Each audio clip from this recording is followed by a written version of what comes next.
You're listening to The Pete Shepherd Show. Oh,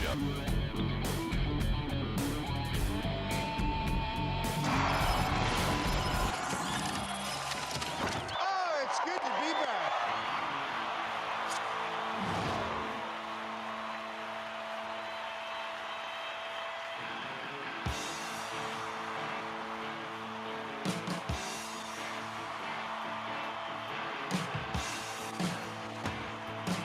He's going to try to steal home the throw, and he's...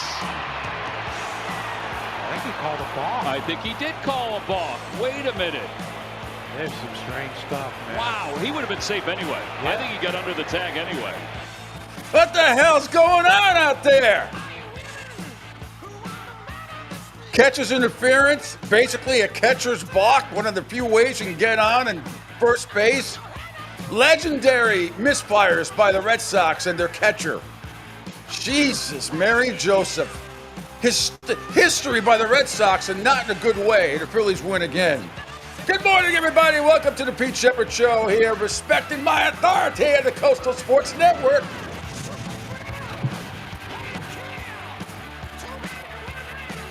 No, sorry, I'm not leading with Ozzy Osbourne. I'm not deviating from my show. As much as I love Crazy Train, the opening for the Patriots when they come out running out on the field at Gillette for many, many years. And condolences to the Ozzy and Ozzy Osbourne's family, Sharon and the kids and all that stuff. We'll get into that. Forgot to mention Malcolm Jamal Warner passing away, a.k.a. Theo Huxtable of Cosby Show fame after a horrible swimming accident in Costa Rica. I forgot to mention that yesterday as I was going over what happened with Hurricane Ian on the show Survival Mode. Anyway, we'll get to all of that. Welcome to the Pete Shepherd Show here on the Coastal Sports Network. Thanks for checking us out here across the awesome video platform that we have. Follow me on X, on Twitter, on YouTube, on Kick, Rumble, CSN Florida, LinkedIn, all the Facebook pages, and of course our awesome app up there, SR1029 The Game, SR1029thegame.com. You can always call or text the show, 727-858-6650. Really good show coming up today. Bill Sparrows at 8:05 from the Boston Herald and senior betting analyst, columnist at the Herald and senior betting analyst at bookies.com will join us for his weekly visit at 8:05. And then special guest from Fort Myers Beach, Randy Newsman, who was featured prominently, him and his dad, Tracy, on the show Survival Mode, which was on Monday night. I hope most of you got a chance to see it. I got a little emotional at the beginning of the show yesterday after I watched the first half, finished the second half. It's really unbelievable about how, not just how Randy and his dad, but others handled and survived very bravely the Hurricane Ian back in 2022. So we're going to, hopefully it won't be too painful for Randy to share some of his experiences that he went through there, but absolutely unbelievable. He's going to join me at 8:35 a.m. This morning. But lots going on today. Obviously, we'll do a whole MLB rundown. Lots of video and audio today from the Red Sox and another debacle last night. Sanchez just masterful. Rem Snyder was the only one that got a hold of one for a home run, but he just dominated the Red Sox. I'm not sure that any team in baseball would have beat him the way he pitched last night. He was simply that awesome. But the catcher's balk and an early lead for the, it's bizarre. It was a right call, by the way. It was a right call. The pitcher gets called for the balk, but it's really called a catcher's balk. It's one of, 7 ways you can reach first base? Because the runner gets to go to first base. We'll break it all down for you. If you want to be broken down. We'll have a complete MLB rundown as well. The NFL camps are underway, and the Patriots and Miami and others get going today as well. We'll hear from Mike Vrabel, eviscerate Ben Volen from the Boston Globe after, I believe, was Tom E. Curran who asked a question, a very good question, as he usually does, and Vrabel answered it. A lengthy answer, and then Volen asked kind of the same question again and got eviscerated by Mike Vrabel, the head coach of the Patriots. We'll break that down as well. So we have that ACC Media Day. Everybody's gearing up for that. Coming up tomorrow, Bill O'Brien from Boston College is going to speak at 10 a.m. and Bill Belichick tomorrow at 2 p.m. That is going to be must-see TV. More than likely, I believe, on the ACC network. And our good friend John Meter Perrell is headed down there right now, today, So we might even get to talk to him again on Friday. We'll see. With that, we say good morning to Angel Martinez. I am here in Fort Myers, and another not as little less oppressive than yesterday, but still warm here in Fort Myers. Up in Tampa, there is Angel Martinez, looking happy and handsome this morning. What's up, amigo? Well, it's another beautiful day here in Tampa. We were supposed to get some crazy overnight showers. Thankfully not, though, because when it thunders around this joint, it wakes me up because it's so freaking loud. It's ridiculous. But We got yesterday, I'd say around 3:30 to 5 o'clock. I'm not kidding, had to be over 50 lightning strikes. And I mean Shazam lightning. Unbelievable lightning. Not a lot of rain, but obviously a lot of lightning and a lot of thunder. My Scotty Terry Luna was a snuggle buggle. She was just, shaking and, but held her and everything else, got through it. But at least, I'm not exact, at least 50 lightning strikes yesterday between 3:30 and 5. It was unbelievable. gee, that's it. Things are on here. I mean, we get it. We're expecting that this afternoon and probably even earlier. But from 1:30 till 9 o'clock tonight, we're supposed to get some heavy downpours, a lot of lightning, which is probably if you're indoors, not bad. One thing that I dislike, I will say, if I'm outside, and if you live down here in Florida, it looks like it's almost like, I don't know, 3-4 miles away. Unfortunately, when it starts to become that cloud or become the U shape, then you know it's coming out of nowhere, because there's been a couple of times we've been outside and all of a sudden it's like Shazam, like, okay, well, it's time to go inside. So that's the only part that kind of sucks. But Well, other you than count the seconds, right? The old cliche is once you see the lightning bolt, you count 1, 1,000, 2, 1. If it's 2, 1,000, then it's only supposed to be like a couple miles away. The longer you wait to hear the thunder, the further away the storm is. But when you hear it simultaneously, like Shazam, and then you know it's like right in your own backyard, like it was a lot of it yesterday. yeah. And I was oohing and ahhing. I was like, "Dink." And then of course, dumbass me. Initially, I'm sitting near the window. You know, you've seen my chair is kind of near the back lanai, and you're not, even though we have storm doors and all that stuff, it's not really a good idea to stay sort of in front of the glass and all that. So I moved to the couch and I cuddled with Luna. And But the good part is, though, you have that speakeasy door that no one knows about. And you go through and then you teleport over into the other pool side where the cabana is and everything else. You could have went in there. Anyway, well, last night the Phillies do it to the Red Sox again, and forget all the other bullshit that went on. Not a lot of it, but I mean, just credit the Phillies, and you credit Sanchez. Complete game. He was absolutely unbelievable last night. Swing and a miss. He got him. It's the 6th double-digit strikeout game of his career. It's the 3rd of the season. Dynamite for Christopher Sanchez. Yeah, he was. He was awesome. Allowed 4 hits, complete game victories, 9-2. Allowed just a couple of hits in the 4th inning, and then just basically cruised. Might as well pitch the no-hitter after that. He retired the first 9 batters. For the Red Sox he faced, and then Ref Snyder led off the 4th with a home run. That's about the only thing. Sanchez allowed 3 other singles and struck out 12. Only threw 106 pitches. Absolutely outstanding game by him last night. Let's see. Let's do some of the highlights here. Let's see. Early on, again, here is Nick Castellanos putting the Phillies up early in the 1st inning. Ball. Runner goes again. Pitch is floated out towards center field. That's going to drop for a base hit. Auto score to 3rd is Harper. RBI for Nick Castellanos. Phillies weren't done, though, in the bottom of the 1st inning. He's going to try to steal home the throw, and he is... I think he called a balk. I think he did call a balk. Wait a minute. There's some strange stuff, man. Wow, he would have been safe anyway. Yeah. I think he got under the tag anyway.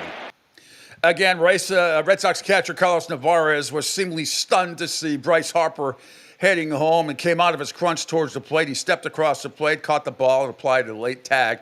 He was safe anyway. It wouldn't have mattered, but that's really called a catcher's balk. I can't remember in my life. I know it existed. It used to be one of those trick questions. How many ways can you get on first base? Everybody didn't know the catcher's block. Technically, the The pitcher gets credited with, well, unfortunately gets credited for the balk, but it's called the catcher's balk. And I don't know, when's the last time that happened? When the dinosaurs were roaming the earth? I mean, it's just ridiculous. Ridiculous. Possibly. Oh, hi, Luna. Yeah, just got to visit. Well, she wants to say hello to our newest people listening in. That's why she's coming in there. Oh, yes. And Barcelona, hello. Welcome to the Pete Shepherd Show, or welcome to the Coastal Sports Network. Barcelona, our newest listeners, as you keep track of all this stuff nationally, and not only in the state of Florida, but nationally and worldwide. That's awesome. So that's what, 54 countries now, or different?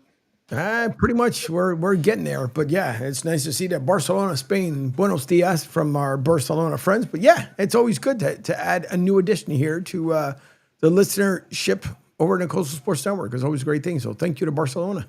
Awesome. So it's 2-0 Phillies already at the in the first inning, and then they add to it in the second inning. Schwarber. Fly ball center field. That's well hit. Raphael is going back toward the bullpen. Gone! Home run, Kyle Schwarber. It's the second one of the inning for the Phillies. They now lead it 4-0. Damn it.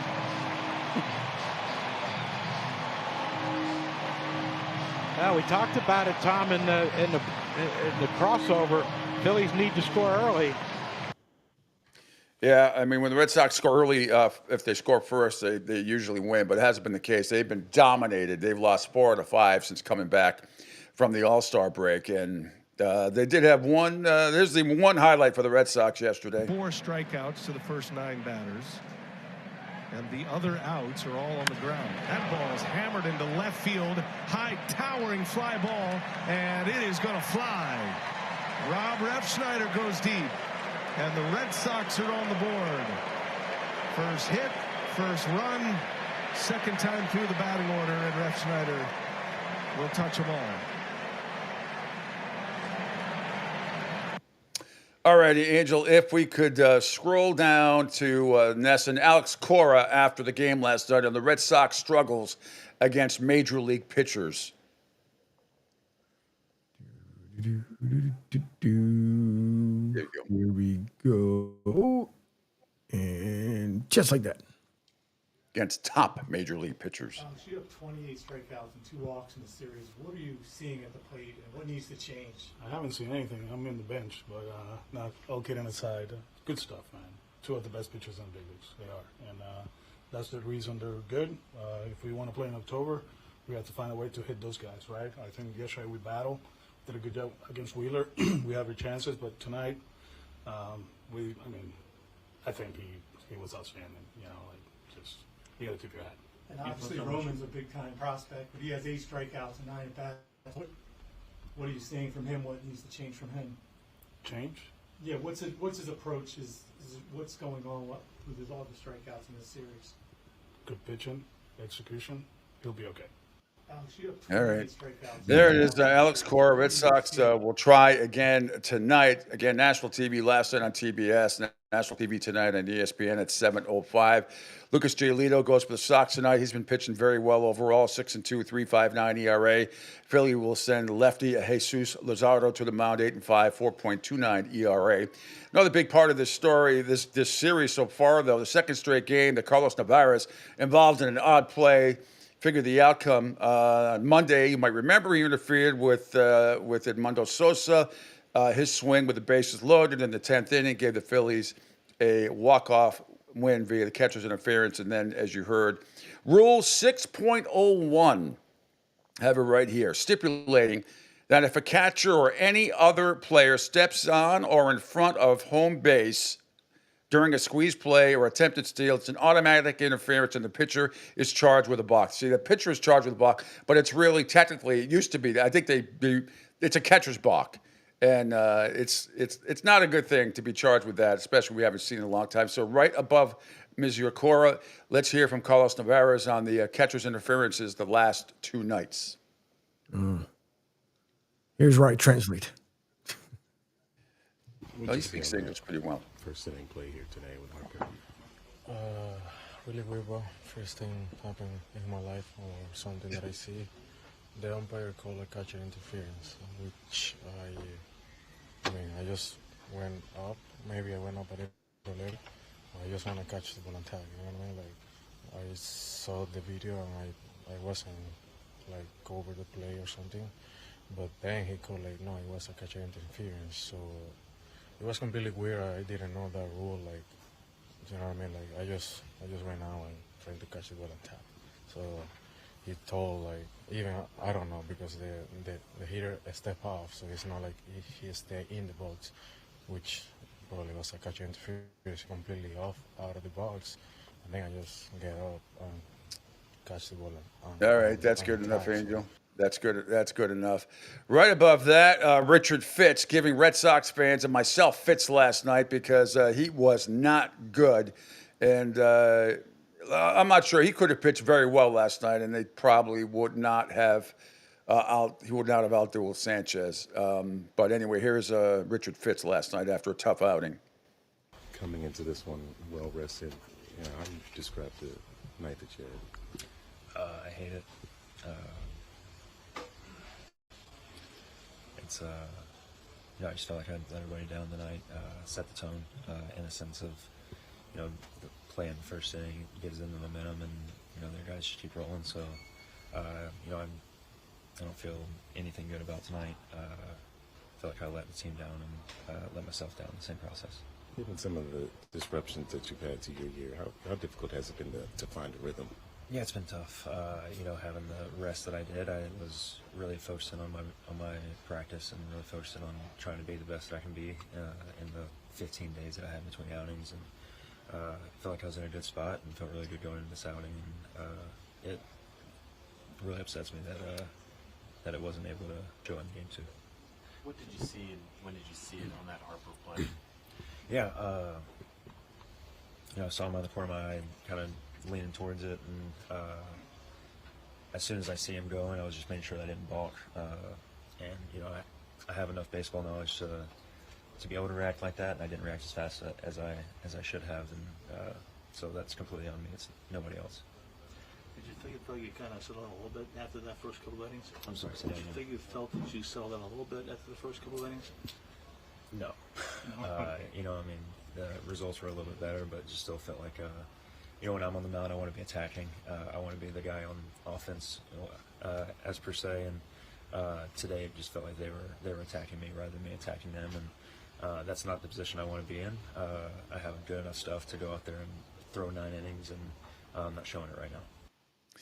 All right, there it is. Richard Fitz giving everybody fits yesterday. The Red Sox lose again. Outdueled Sanchez, was just dominant last night. One of the best performances against the Red Sox this year. Okay. Absolutely fantastic. Good. What? I want to know who used the whispered quiet microphones. If you're going to go in there, we don't need to hear the golf version of you talking. Like, come on, man. How do you record something on a good camera and you don't invest upon a good mic so we can hear exactly what's going on? And the reporters are listening in their headset, and even the producer back at the station should be saying, "Hey, turn your gain, turn it up." Right. Anyway, I hear you. All right, let's see. Let's move on. White Sox and Tampa Bay last night in a very, very entertaining game. It ended up being a very entertaining game. Field up. And that's going to be a little looper, and instead of going to fall. 1 run will score. Mangum across the plate. Feist will score. The ball loose on the throw to the plate. Caballero's going to go all the way to third. The Rays come up with 2 more runs to make it 3-0. And Caballero winds up at third base. A couple runs batted in there. Thanks to FanDuel Sports Network there. And then right after that, Taylor Watt had an RBI ground out that scored Caballero. It was 4-0 Rays. They hang on. The White Sox did try to make a comeback. Beating out a potential double play. Montgomery deep to right field. Back he goes. His first big league home run. An absolute no-doubter coming here in Tampa. And the Sox only down by 1 now here in the 7th. Well, that was it. That was the final. Tampa Bay hangs on. They beat the White Sox 4-3. Cleveland has been playing some really, really good baseball, in case you haven't noticed. And they doubled up Baltimore last night, 6-3. At the end of the moment. Forget about his trust. What about the people in the front row? Base hit, another hit. Base hit left field. Here comes Rocchio around third. He's going to try to score. Kowser's throw to the plate is cut off. It's a 2-out RBI single for Angel Martinez, and the Guardians have put 2 on the board here in the 6th, and they lead it 5-2. Another 2-out run. That's what they want. Yes. They go on to win 6-3. Pittsburgh against the slumping Detroit Tigers, and the Pirates strike early.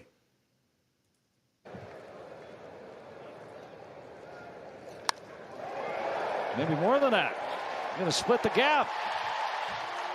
Couple Pirates coming home. Horowitz again with a hit. 2-0 Pirates. 3 hits last night, 2 for 2 tonight. That's a big one right there. And that. Yeah, they go on to hold off Detroit by a score of 8-5. Miami and San Diego also in a nail biter. Merrill to right field. Sanchez going back. It's over his head. It's off the bottom of the wall. From third base, Sheets will score. Here comes Bogarts, and it's a 1-run game. 2-run double for Jackson Merrill. Here come Padres. Oh, yeah. What a great AB. Yeah, it was, but not good enough. Thanks to Don Orsillo with the call there off MLB TV last night. Miami, though, hangs on and beats San Diego 4-3. Here come the Padres, but not good enough. Washington got by Cincinnati 6-1. Yankees and Toronto in a battle of the top 2 in the American League East. Scherzer has retired 6 in a row. Deep to right field. Barger back on the track at the wall. See ya. Bellinger having a night. It's 4-1 Yanks. Home run number 18, and Scherzer can't figure Bellinger out. Yep, they made it 4-1 Yankees. That was in the top of the 5th. Earlier in the game, at the top of the 1st, Chisholm Jr. got him going with a big 3-run homer. The Yankees were up 3-0, and thanks to Michael Kay and the Yes Network right there. However, the game was tied at 4, heading to the top of the 9th inning. It was Ben Rice against Hoffman. He was the final batter of yesterday's game. High fly ball, right field and deep. Luke is back on the track. See ya! A huge home run for Ben Rice as the Yankees take a 5-4 lead. Well, Ben Rice got a look at Hoffman last night, and he did not waste any time knowing he's going to get a fastball at some point. He got it on the first pitch, and he did not miss it.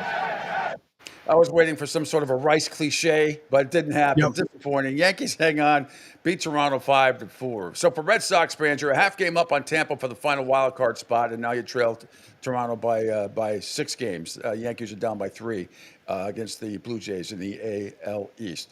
The Mets in L.A. also in a nail biter last night. It's the Geezer World Series. And Alvarez clocks one deep left field. Ward goes back at the wall. It's out of here. Francisco Alvarez ties the game with a 2-run homer.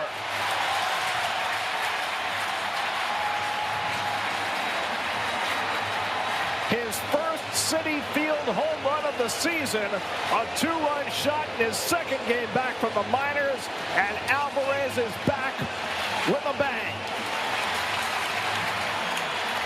Gary Cohn with the call on SNY Mets over L.A. They come all the way back from a 2-0 deficit, win 3-2. San Fran, how about this? San Fran blanks Atlanta last night, 9-0. Skies that one down the left field line toward the foul pole, and it is gone. A home run straight down the left field line to really open this game up. His 12th of the year. It's 9-0 Giants. We talk about how this guy's been clutch with runners in scoring position.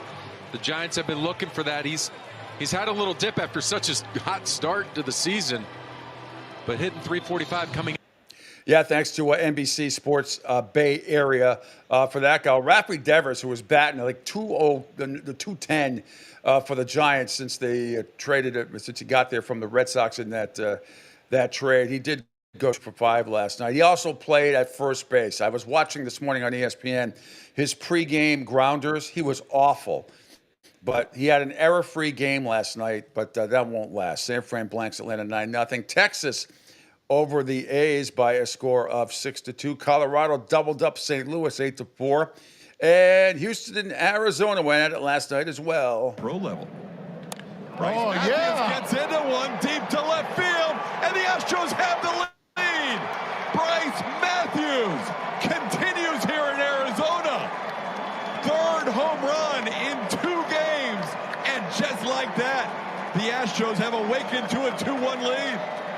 The Bryce is right. Oh, jeez. First pitch sweeper gets punished. Can you use that? You can't use that line again, right? I mean, No. you can't. You got. I mean, that's a one and done. Yeah. The Bryce is right. No. Jeez. So embarrassing. Come on down. Exactly. I'm changing his name. The Bryce is right. Thanks to Space City Home Network for that call right there. Seattle and Milwaukee also in a nail biter. Guess who for the Mariners? Big and the only run. Out to right field. Driven back. Flying out of here. Cal Raleigh. Home run number 39. Ties Ken Griffey Jr. for the most home runs by a Mariner in first 5 career seasons.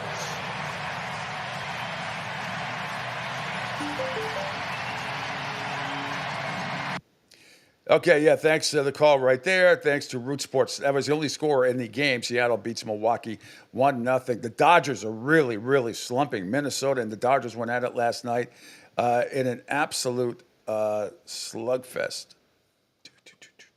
Let's see. Let me see where some good highlights here. All right. Manufacturing runs. Line to left field, a base hit. Walter scores. Lewis will be held as the throw comes in from Conforto. So Vasquez swinging away. Yeah, thanks right there to the Twin Sports Network. That made it 6-3 Minnesota. That was in the top of the 6th inning. Let's head to the bottom of the 9th inning. It is 10-5 Twins. Here comes Shohei Ohtani. Smack the other way. Bader's back. Goodbye. Wow, what a marvel. Shohei Ohtani off Yohan Duran. For the first time in his career, he's gone deep 4 games in a row.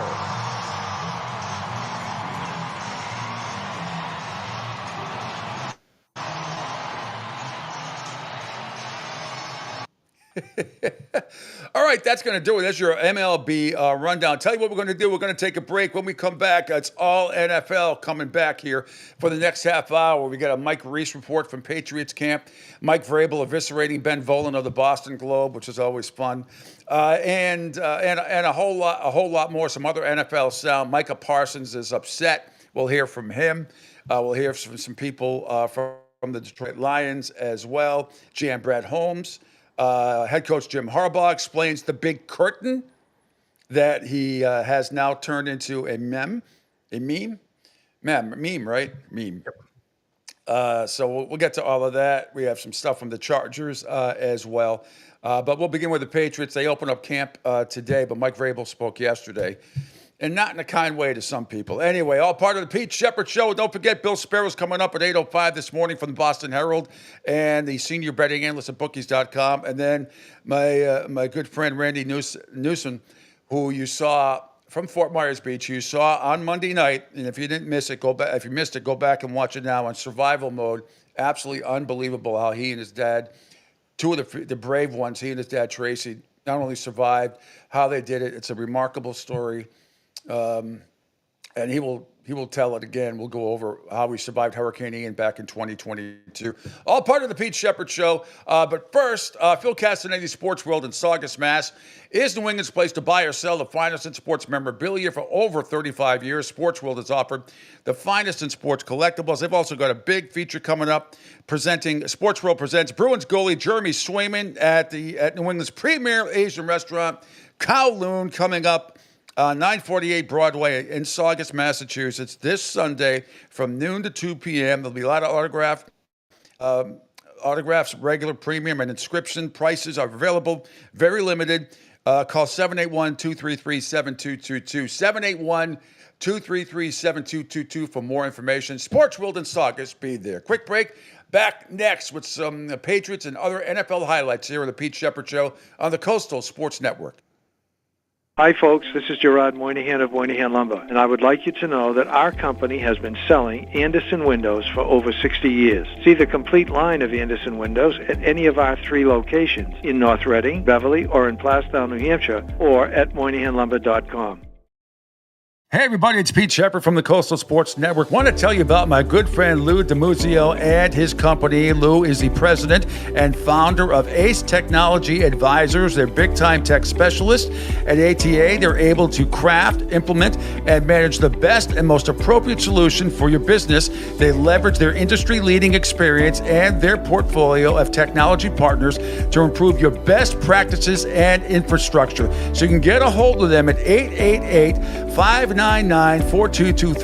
That's 888-599-4223. Check them out on their webpage, www.acetechadvisors.com. That's www.acetechadvisors.com. Or you can email them, sales@acetechadvisors.com. Check out my friend Lou DiMuzio and Ace Technology Advisors.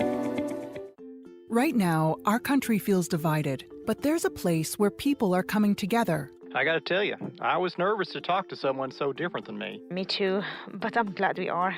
Love Has No Labels and One Small Step are helping people with different political views, beliefs, and life experiences come together through conversation, and it feels good. Wow, your story is so... interesting? Yeah. When people actually sit down, talk, and listen to one another, they can break down boundaries and connect as human beings. At lovehasnolabels.com/onesmallstep, you can listen to amazing, life-changing conversations and find simple tools to start a conversation of your own. I know one thing. This conversation gives me hope. It gives me a lot of hope, too. Take a step toward bringing our country and your community together by having the courage to start a conversation at lovehasnolabels.com/onesmallstep. A message from StoryCorps, Love Has No Labels, and the Ad Council. People do some pretty cool things in their 40s and 50s. Why should saving for retirement be any different? I mean, they go back to college, learn new instruments, start skateboarding. Whoa! Okay, maybe that one's not for everybody, but saving for retirement is. With aceyourretirement.org, you can get on track with your retirement savings no matter your age. Just have a 3-minute chat with Avo, the friendly digital retirement coach from AARP. You'll get personalized recommendations based on your input that are easy to understand and work with your lifestyle. It's quick, easy, and free. Plus, it's sponsored by AARP, so you know they got your back. Woohoo! Gnarly move, Dad. Thanks, sweetie. So wherever you are in your retirement savings journey, head to aceyourretirement.org and start chatting with Avo today. That's aceyourretirement.org. A message from AARP and the Ad Council. Adopt US Kids presents What to Expect When You're Expecting. A teenager. Learning the lingo. Today I'm going to help parents translate teen slang. Now, when a teen says something is on fleek, it's exactly like saying, that's rad. It simply means that something is awesome or cool. Another one is totes. It's exactly like saying, totally, just shorter. As in, I totes love going to the mall with Becca. Another word you might hear is jelly. Jelly is a shorter, better way to say jealous. As in, Chloe, I am like so jelly of your unicorn phone case. You don't have to speak teen to be a perfect parent. Thousands of teens in foster care will think you're, rad, just the same. To learn more, visit adoptuskids.org. A public service announcement brought to you by the U.S. Department of Health and Human Services, Adopt U.S. Kids, and the Ad Council. This is the story of a very special woman. In a matter of seconds, she turned herself into a great mathematician or an entrepreneur. Her knowledge was limitless and still is. She could also make monsters disappear, especially those that lurked in the shadows under the bed. Once, this woman put back together a teenage girl's broken heart, which had been shattered in 1,000 pieces, just by giving her a bear hug. She masqueraded as a regular person at work, but as a superhero at home. Everyone knows her as Gabriella. I still call her Mom. Your hero needs you now, and AARP is here to help. Find the care guides you need to help, complete with tips and resources at aarp.org/caregiving. A public service announcement brought to you by AARP and the Ad Council. Don't spaz out because your team lost. Let Pete do it for you. Now, back to the Pete Shepherd Show.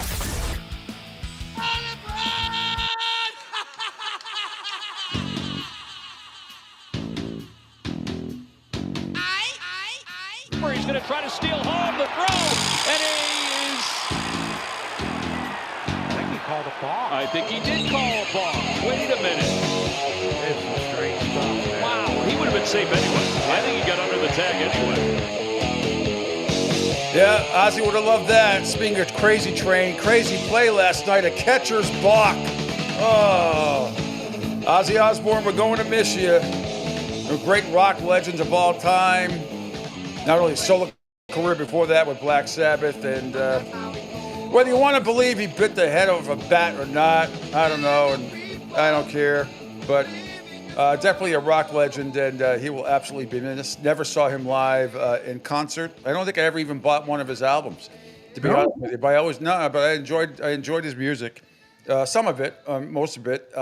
He had a great ballad called "Coming Home," which I always loved, and you hear that from time to time still on the radio. But he passed away yesterday at the age of 76. Malcolm Jamal Warner, which we didn't talk about the other day as well, he passed away on Sunday, or on Monday, right? Theo Huxtable, a horrible drowning accident in Costa Rica. He was only 54 years old, or 52 years old, whatever it was. Yeah, 54. 54. Yeah, 54. But Ozzy Osbourne, you were a fan, Angel? Yeah, I was a huge fan of Ozzy, and I absolutely loved his show when he had it on, Meet the Osbournes. That was hysterical. In fact, that was hysterical. And, Sharon! It was, and I know he had a little rough relationship with both his son and daughter, but it was funny because yesterday when he mentioned on the radio of his passing, there was no mention of his daughter. So Jack, Sharon, the entire group was mentioned. He said, at this time we like our respect, so on and so forth, but no mention of the daughter. So I don't know if they just had that fallout where they never spoke again, but it kind of a tough way to go.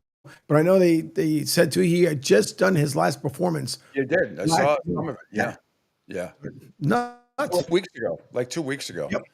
But I know I think he had Parkinson's, and he wasn't healthy. Yeah. He wasn't healthy. The Meet the Osbournes was funny, and Jack, and I forget the daughter's name.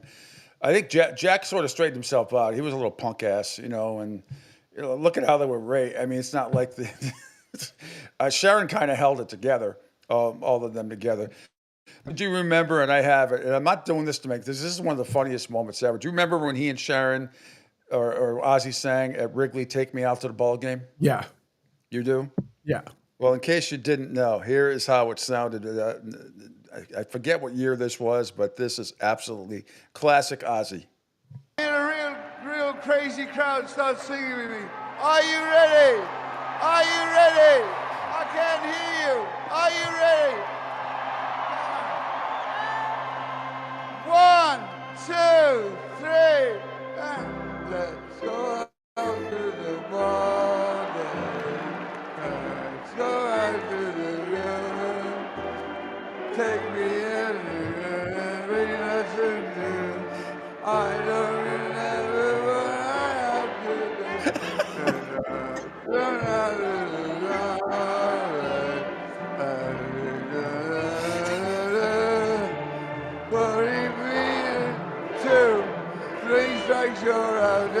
Yo, bogey.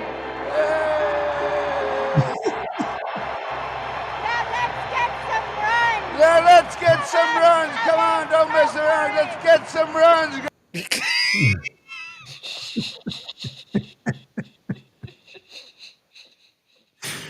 Ozzy was the best. I swear. What I have to do. It's just his lyrics are better. Right. You'd have thought somebody would put it in front of him. Like, Ozzy, just read this. that was at the height of the Osborne shit. Ozzy. I don't know what I have to do.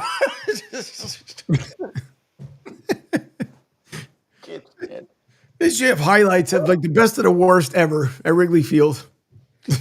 Oh, there have been some doozies. I mean, that's right up there. Sure. It's good morning, Marianne. Thanks for tuning in. Thanks for checking.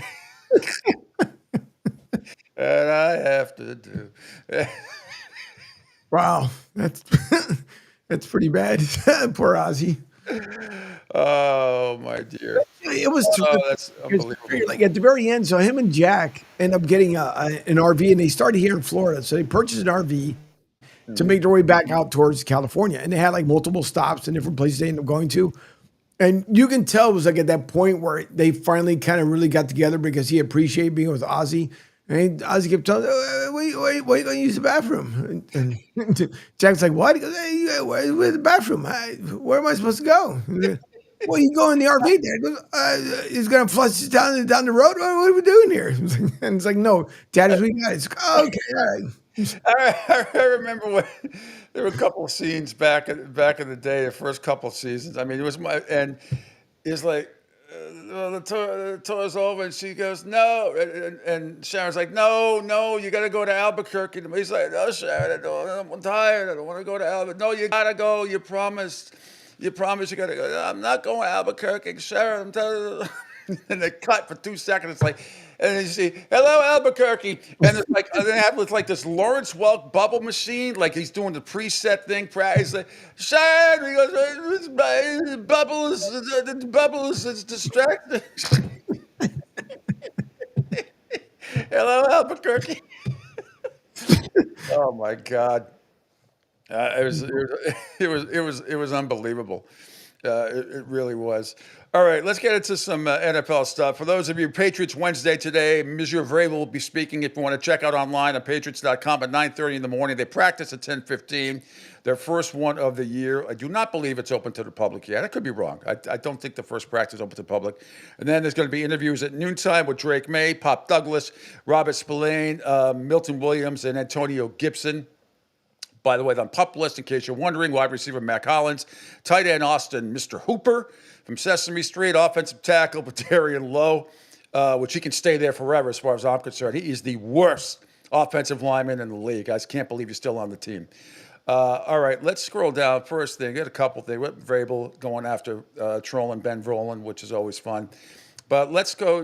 We have to scroll down a bit to Nesson, and you will hear from several Patriot players, starting with a Brendan Schooler, and he's got a cute puppy dog with him. Keep scrolling down. Yes, that's it right here. So here's some Patriot players from yesterday for a great cause. If you love dogs, you want to see this. This is Wyatt, little Wyatt. He's pretty sleepy right now. I guess he was over there in the back hanging out. I said, please don't pee on me. And they're like, oh, don't worry, he peed on the floor already, so I don't have to worry about that right now. Robert and Dana Kraft are spearheading this pet adoption giveaway, so you too could walk away with a puppy. Look how cute this thing is. Golly, what a start to training camp. Look at this guy. This is Wyatt. Obviously, y'all saw him. Excited to have a little pet adoption day tomorrow. Hopefully people come out and get to look at cute guys like this. Please don't send this to my wife because she'll probably want him to come home with us. I like dogs. I do like dogs. I have a dog. He's much bigger than this dog, though. I have a Dior Cane Corso. He's like 135 pounds, so big boy. Yeah, he's huge. But yeah, I'm a natural, huh? I hold my babies and kids too much, so I'm a little natural at it. That's special. That was good. Yeah, isn't that special? Now, here's something that is that's really special. I'm going to play the audio first because the audio on the TV is a little low, but then I'm going to play this yesterday. Tom E. Curran, I'm going to assume the Tom that you're going to hear Mike Vrabel talk about is my friend Tom E. Curran, who's one of the best reporters in the business. And then afterwards, for some strange reason, Ben Volen wasn't listening for the Globe or paying attention, trolling Ben Volen, as he's really known for, gets chastised by Mike Vrabel. Here's how it sounded. How'd they do? How do you feel about how the guys came back? I mean, whether you were in a coma when I answered Tom's question or typing on your phone or tweeting, I don't know, but I spent 5 minutes answering that question. And I could go back through it, but I'd rather not.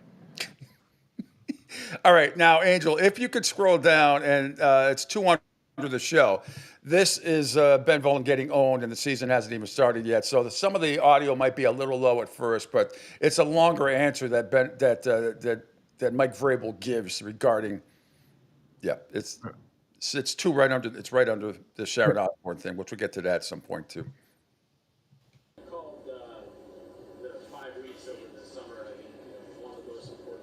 This is Volen asking the question that Tom E. Curran basically asked right before.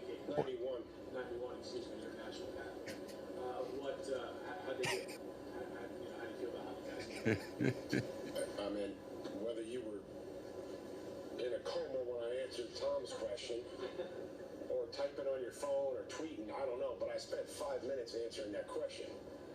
And I could go back through it, but I'd rather not. We won't know. We did pretty good on the linear run test, which they practiced. They knew what it was going to be. The big thing will come when they're in line contact. I mean, and you're sitting there, you're wrestling with a guy, and then the D lineman's rushing. He almost gets to the quarterback, or we're telling him to plant and run and go sprint to the football, and then go do it again. Or we're asking Kyle Williams to go run a post, and he didn't get the ball, but he wanted to get the ball, but he didn't. Can he run back, get set, know what to do the next play? That's really where we'll see. So I'll be able to answer that question again, hopefully only once in a few days.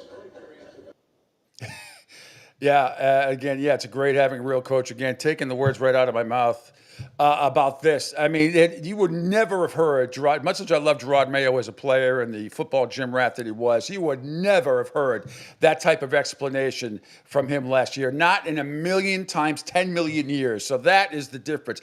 I love that. Williams is supposed to, he's running a post pattern, supposed to get the ball. He doesn't, but can he, knowing that it's a situational football, you got to run back. You can't get down with yourself. You can't get mad at the quarterback or whatever. You got to get back and stay focused and get back on the line and get ready to go again. That's why this team is going to be a playoff contender this year. That's why they're going to win 9 or 10 games. I feel like Luke Skywalker talking to Darth Vader. He's like, I know, Father. It's like, that's why you couldn't kill me then. That's why you won't take me to your emperor now. That's why I feel like, it's going to, this is going to be totally, totally different this year. I cannot wait to beat up on the damn Raiders opening day. I can't freaking wait. All right, we continue. Right below that, Mike Reese yesterday, speaking on ESPN with Amina Smith. And he was at camp. They did, ESPN's doing this thing, 50 states in 50 days, blah, blah, blah. And there's so many Massachusetts highlights. It's absolutely crazy. But Mike Reese, one of my favorite people of all time, the hobbit of sports radio reporting. He's unbelievable. I've said that to his face. He's great. I love Mike to death. Just want to take Mike home and cuddle with him. Nestle in the bowels of my bosom. That kind of thing. He's just a great reporter and very well respected and doesn't take cheap shots. Here he is yesterday, Patriot fans, talking about camp. The opening of camp. Patriots reporter Mike Reese joins us now. We just heard from Mike Vrabel talking about Diggs, who tore his ACL back in October. What more can you tell us about Diggs ahead of their first practice tomorrow?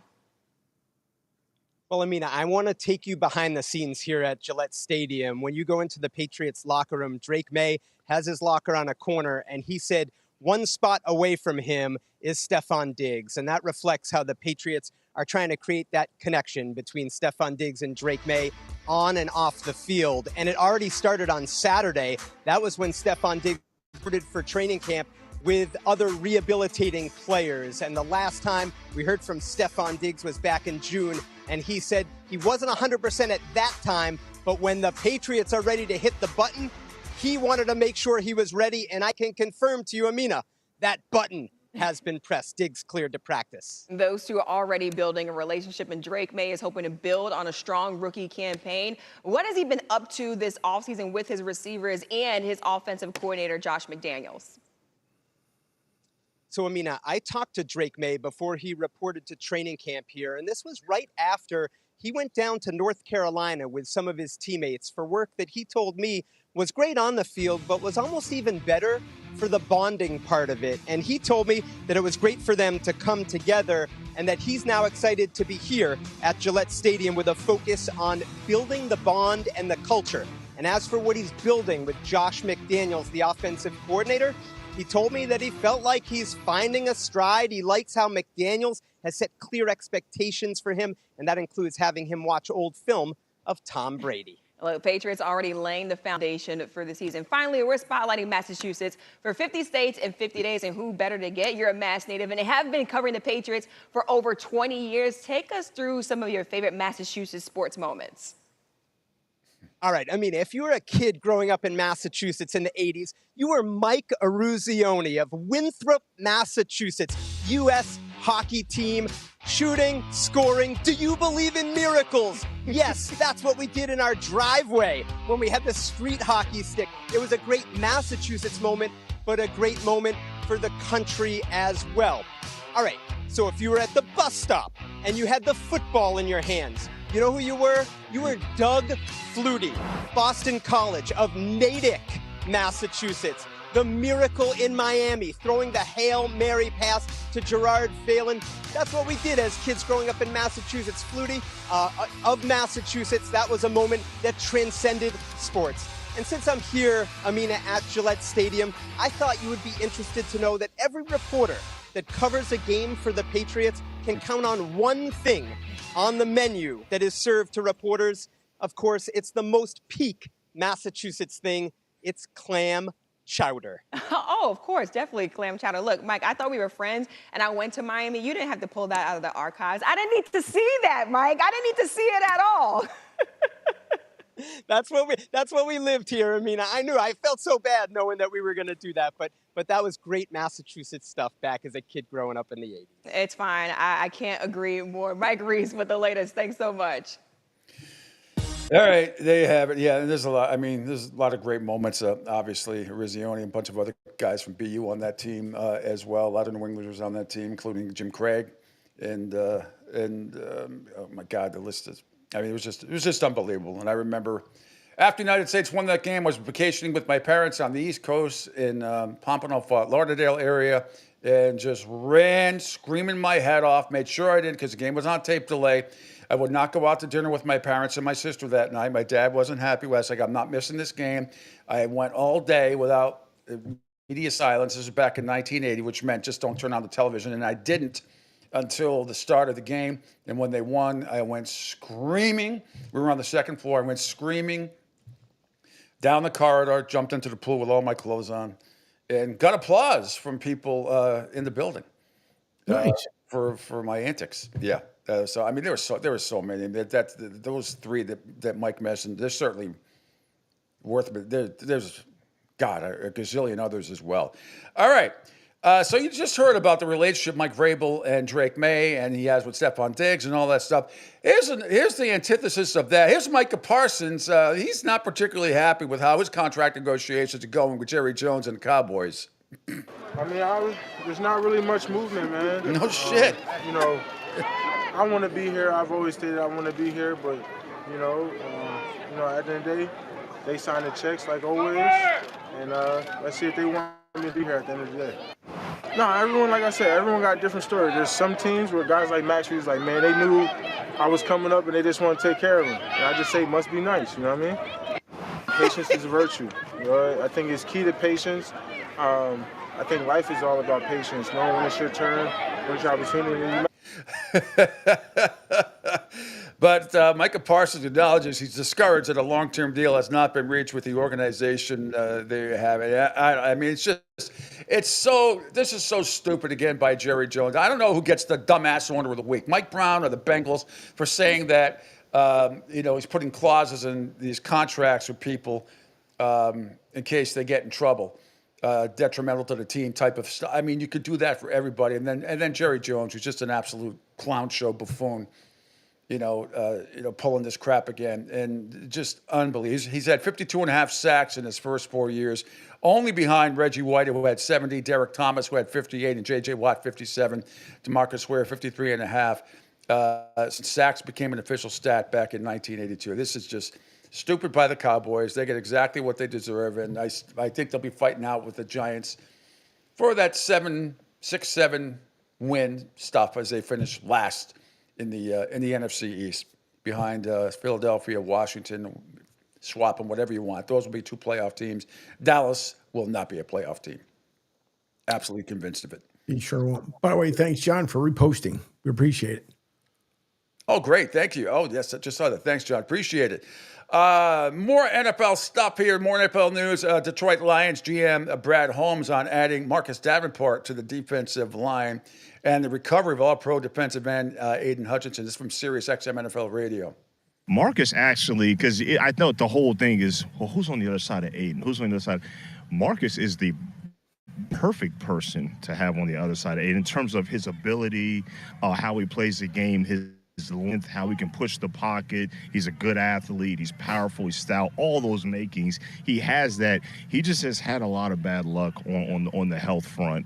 So, hopefully that better luck is on his side. But he looked great in OTAs. He's looked great out here. And then having Aiden back, which I didn't really, you don't have a crystal ball. You don't know for sure. But as much as I've been following Aiden since his early days at Michigan, he suffered a major injury then, came back, let's say, even better player, you could argue. I'm not surprised of how he attacked his rehab, and he looks amazing right now. So it looks good so far. Meanwhile, Lions tight end Sam Laporta, one of my favorite players in the league, by the way, believes in the selflessness of the Detroit's offense. I think Johnny Moe is doing a great job of distributing the ball, and there are certainly a lot of mouths to feed in terms of the skill position. It's like a mom with like 6, 7, 8 kids. You got to get them all fed. You got to do your best, get clothes on their back. I think Johnny Moe's doing a great job with that. The skill position group, very, very. What word am I looking for? We really just want the best for the team. Right. You ask any of the guys, that's truly what they want. J-Mo, you want to catch 10 balls this weekend, or you want to win? He's going, yeah, I'm going to want to win. Okay, then you might catch 2 balls. Might be a post ball for a touchdown for a big play, but it might only be 2 balls. Great, coach. I'm going to do it. I'm going to sacrifice that. St. Brown, are you going to dig out that nickel 25 times today and let David Montgomery toke the rock? Of course. Whatever you want. I'm serious. So I think it's very uncharacteristic, possibly, of an NFL team, because there's a lot of high-profile athletes out there nowadays, and they want the limelight, they want the spotlight, and I think we handle that very well here. Yeah, and that is the success. And not to bring it back to my boys for 21 years, but that's what you did. Any given day for the Patriots during that stretch from 2001 to 2021 could have been anybody at any given time, including one of 4 running backs. It could have been a tight end. It could have been Gronk. It could have been a couple of receivers, maybe a couple you never even heard of or played much, but would make big plays. I mean, that's what it's all about. Whoever, you can't in the NFL. I know there's diva egos, especially with wide receivers and defensive backs, and I get all that, but you got to play. This is not fantasy football. You cannot worry about fantasy football stats, otherwise you get yourself in trouble. Team. Chargers head coach Jim Harbaugh explains the big curtain that he now has turned into a meme. Can you bring that big curtain out for practice? Yeah. Quarterback and fever. What's the purpose of that? Did you see that new meme they got? Yeah, what were you doing? That's so funny, right? That's good. That's our curtain. That's our. It's an anticipation drill. when we had the receivers and tight ends and backs run behind it. It's going behind a defender, and the quarterback is anticipating when they're going to be open, and then hitting the receiver on the move without, being able to see every step. And then I jump into it. I go behind the curtain for the next drill, which is they pop out from one side of the other, and I'm the person directing who's going to pop out, and I try to get it to where the quarterback can't see which way it's going to go, so I kind of position myself behind the tarp where they can't see it. But it's just a peripheral vision for the quarterback, and then quick release drill, and then it's a catch drill back to the defense for the receiver, and then for them to catch it and make the appropriate drop step to get upfield. So there's a lot going on. It's one of my favorite drills. What I learned from Lindy Infante when I was playing with the Indianapolis Colts. Sounds stupid to me. Anyway, whatever works, I guess. Whatever. Bring out a curtain, peripheral vision. All right. Whatever. What, for lateral passes that go for 1 yard? I mean, I don't know. Well, go ahead. You got something there, Angel? Yeah, here's a curtain. Okay. It's silent, but there it is. Okay, I can't. Oh, good God. That's it. That's it? That's the curtain. So he's I don't even want to hear the explanation again. I want to hear it again. All right, before Bill Sparrows comes on, more funny video. Now, I forget what show this was on. It's right underneath the show, Poppin' Hot Culture, Angel. This is when Sharon Osbourne would throw hands for Ozzy. She got sued after this, by the way. I don't think anything really came of it. But check this out. This is Sharon Osbourne. I do not think that you should be allowed to breed, my dear. And you know what? I think that one of you is enough for any country. So does your husband, because the only thing he's managed to do as a celebrity is to watch your husband's. Oh, I feel so sorry for. Excuse me, before I answer. Let's have professional acting. Are you okay? Yeah, let's practice this.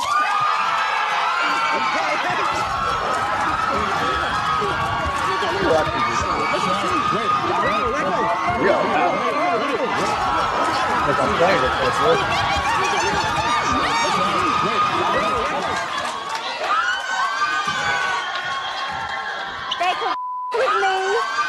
I don't give a but not my family. I do not think that. Once again, it's one of those, I go back to Independence Day, and if you're an alien in a giant spaceship and you're over that set, and you just look down on us and go, now's the time to invade, because these people have no chance. I hope they don't think that aliens see clips like that and think it's a representation of all of us instead of these knuckleheads on these absolute ridiculous shows back in the day. It's just unbelievable. It really is. It really is. All right. Let me see what else we got here. Okay. That was from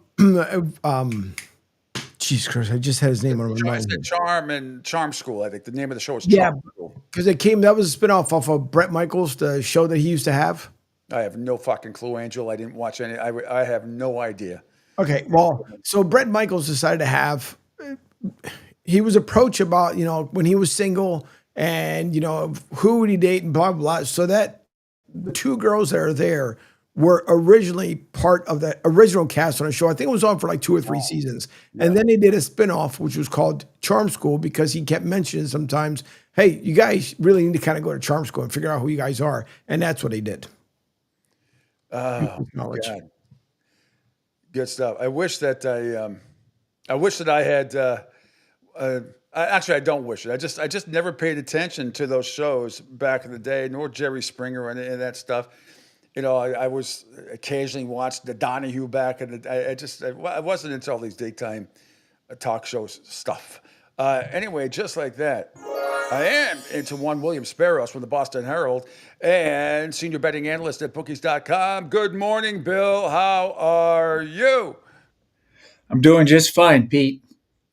Had a Um, few days off, went to the beach, tan rested and ready for football. You're doing, yeah, ready for football. So we have catcher's interference and basically a catcher's balk, and that's it's all what happened last night is a great trick question. Even though I think they rewrote the rule a little bit, because what happened last night to the Red Sox used to be called a catcher's balk, and I don't ever remember seeing it in my lifetime.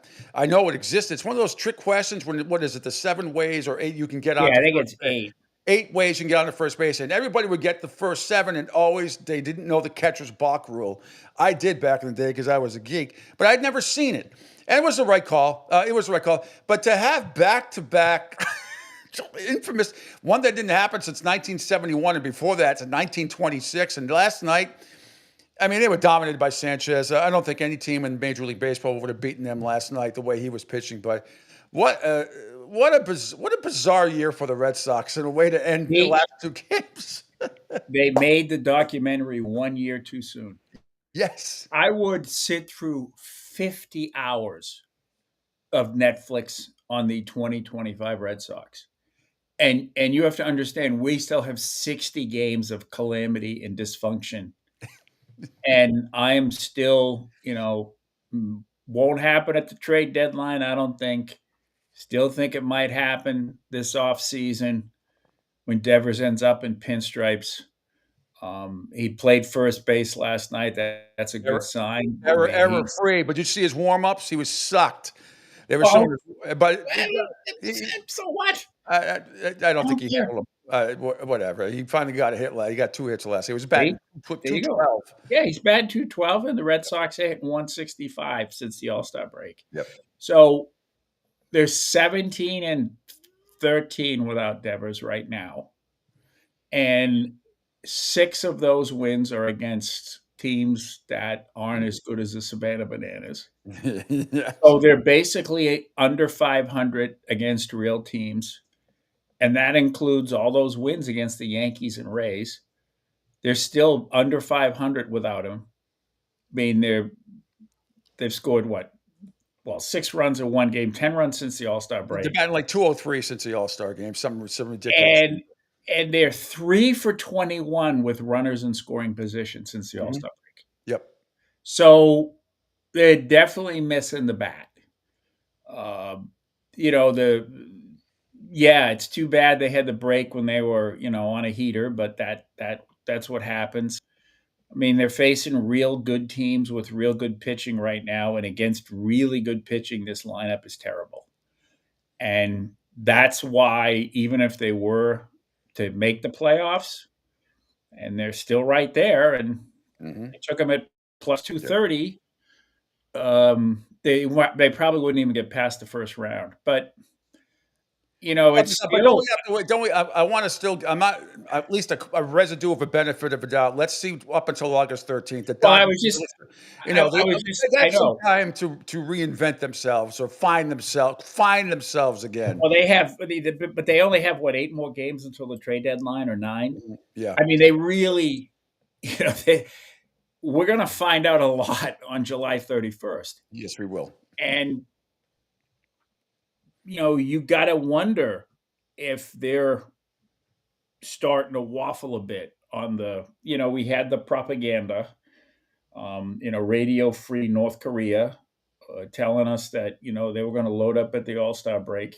I mean, at the trade deadline, and I'm not so sure about that right now. Mm-hmm. And they still got the Dodgers, and I believe the Astros before the trade. The Astros, yep, they got the Astros. So they have 2 twice. more quality teams they have to play before the trade deadline. Astros twice, once in a series at home, obviously. And so we're going to see. I'm not.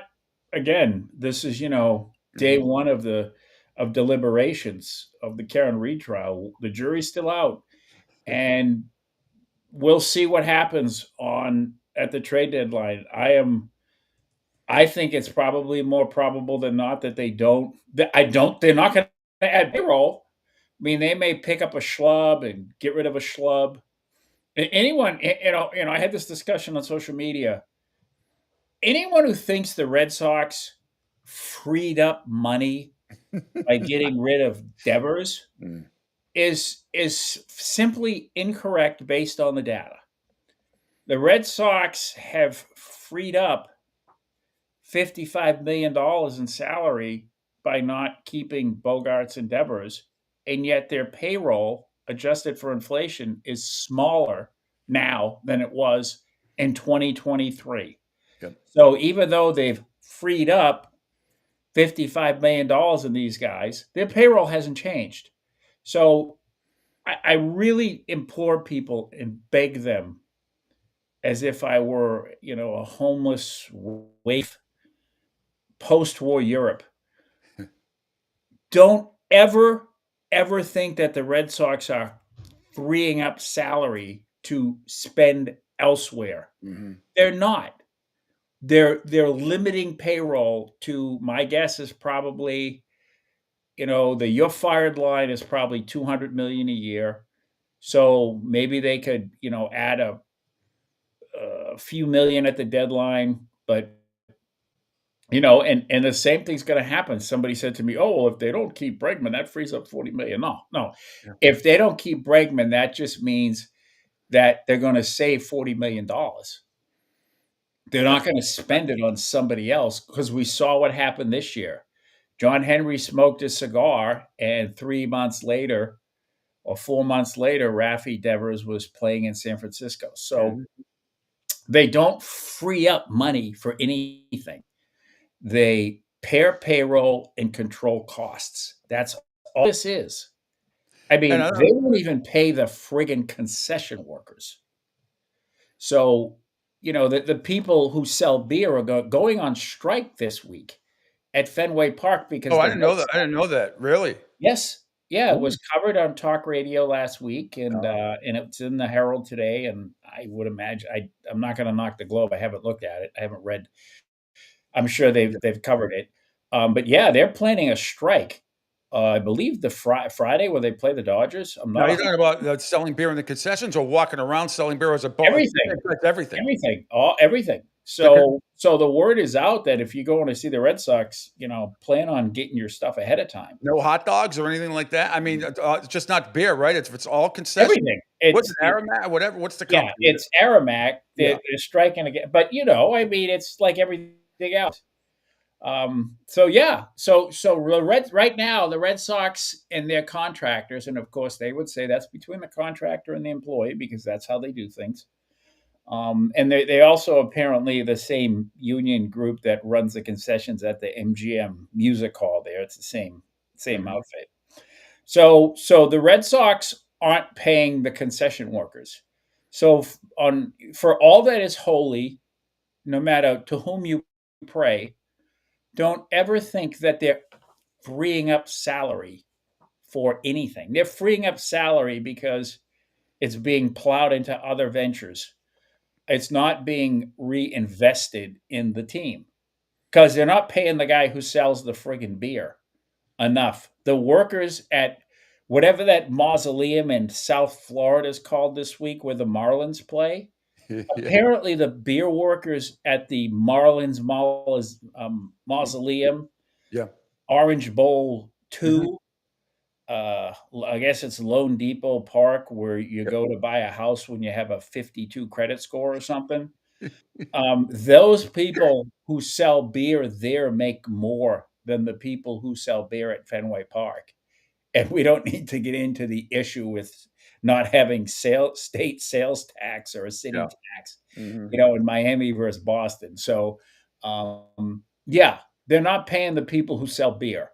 So don't for a minute believe that if and when they get rid of Chapman, or if and when they trade Bregman or don't sign him and he ends up elsewhere, that money's being freed up for somebody else. I mean, if anything, you can make the argument that they freed up the money to give Kristen Campbell a long-term deal, and that's flushed right down the toilet.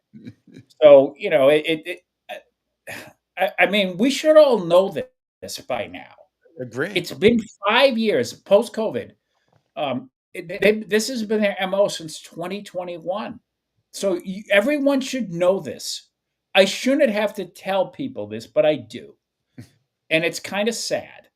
Um, and also Alex Core is terrible. And but the best thing is they're not going to fire him because they're not going to eat that 17 Well, million. here's the thing I have, and of course during the 10-game winning streak, everything seemed hunky dory and all that. And then we get to the 2 nights ago, the first game, extra innings, and I know Durant had a bad at bat. I know he swung at a shitty pitch at the end. I get all that. But you got to get the runner over from second to third. And these analytic people upstairs, and I had this conversation with Bill Burt yesterday. He's convinced that that Cora doesn't make out the lineup, that it's given to him upstairs before the game. And normally I would disagree, but man, it sure as hell seems like it is. And they seem dead set on when they get to extra innings, which they're terrible at, especially on the road at 0-7, that they just want to go for 2 runs instead of just getting the 1 run, and that changes the psyche of the other team. It certainly seems like analytics still has way too much of a say in this lineup and how everything goes. It's great against Washington and Colorado. That's great. But what about against the better teams that we're seeing? Well, I mean, I don't know. I don't. Again, this is the problem with an over reliance on data in any situation where there are outside issues that you can't control. So, yeah, you have people, the handicappers that have a system and they stick to it, and over the long term, it's going to even out. It's like the Celtics with all their 3-pointers, right? Unfortunately, we're still waiting for them to even out against the Knicks, right? Like the Celtics shot 22% or something against the Knicks, but over the long term, they shoot 37%. But the problem is, every model has a period where it doesn't work, right? Because if you have to look at it over the long term. Maybe the analytics are based on every single situation in the history of baseball, but unfortunately, in this particular case, you have a team that literally, as we noted earlier, cannot hit with runners in scoring position. So perhaps you have to make adjustments.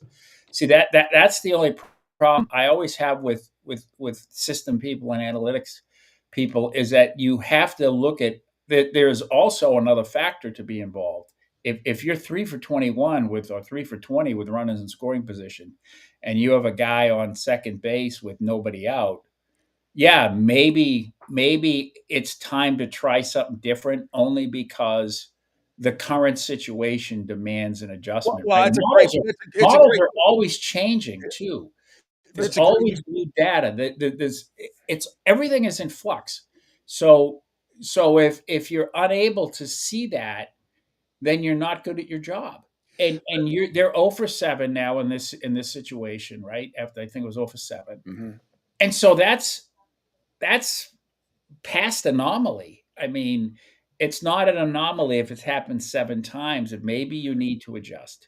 Well, it's a great point you bring up, and it's look. There's no shame in losing to Wheeler and Sanchez. Okay, there's a lot of teams that could have, but you got to understand going in, and this is what teams used to do against Pedro and Roger Clemens back in the day, in the heyday.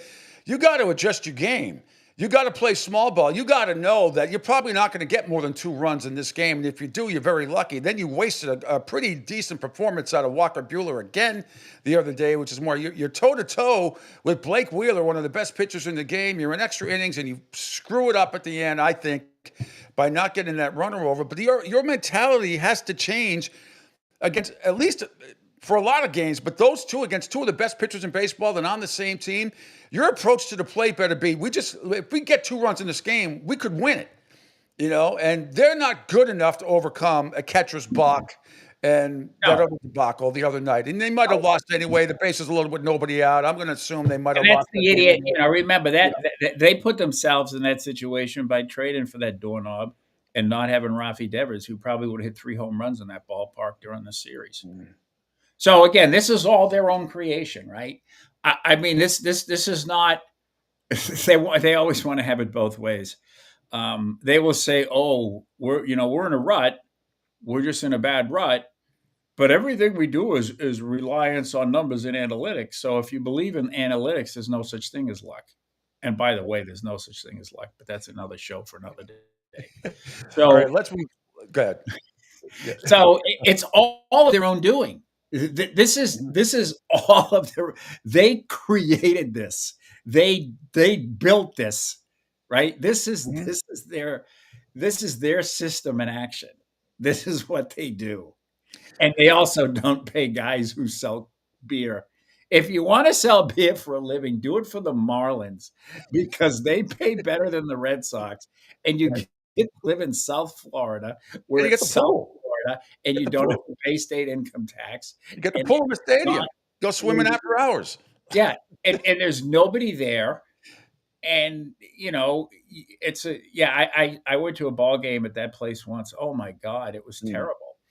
I It's mean, been it better is. lately. They seem to have been better lately. It seems that way. I don't know why, but it's. I mean, they played decent. They won again last night, but I mean, they playing.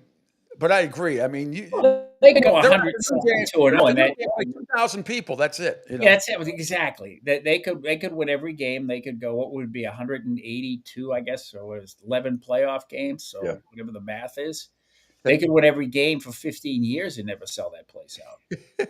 Bill Sparrow's here from the Boston Herald and senior betting analyst from bookies.com. Before we get into the closing couple of questions here with gambling, but before that, so refreshing once again. Not because Vrabel ripped the shit out of trolling Ben Volen, which pleases me. After Tommy Curran asked I'm assuming the Tommy he's talking about is Tommy Curran, but the fact that he went out when the end of the explanation when he explained about Williams running a post pattern and then he can't get down on himself, he's got to hurry up and get back to the line because you never know situational football. That is the kind of stuff I get goosebumps listening to. That is the kind of coaching that Gerard Mayo, you never heard anything like that last year. That's why this team is going to be a playoff contending team this year. I'm absolutely convinced of it. To hear him speak, man, you want to run through a wall for him. I love it. And that was just the opening press conference. I can't wait for today. Well, Vrabel is so smart. Mm-hmm. He picked the one guy that all the other reporters can't stand Yeah. and trashed him.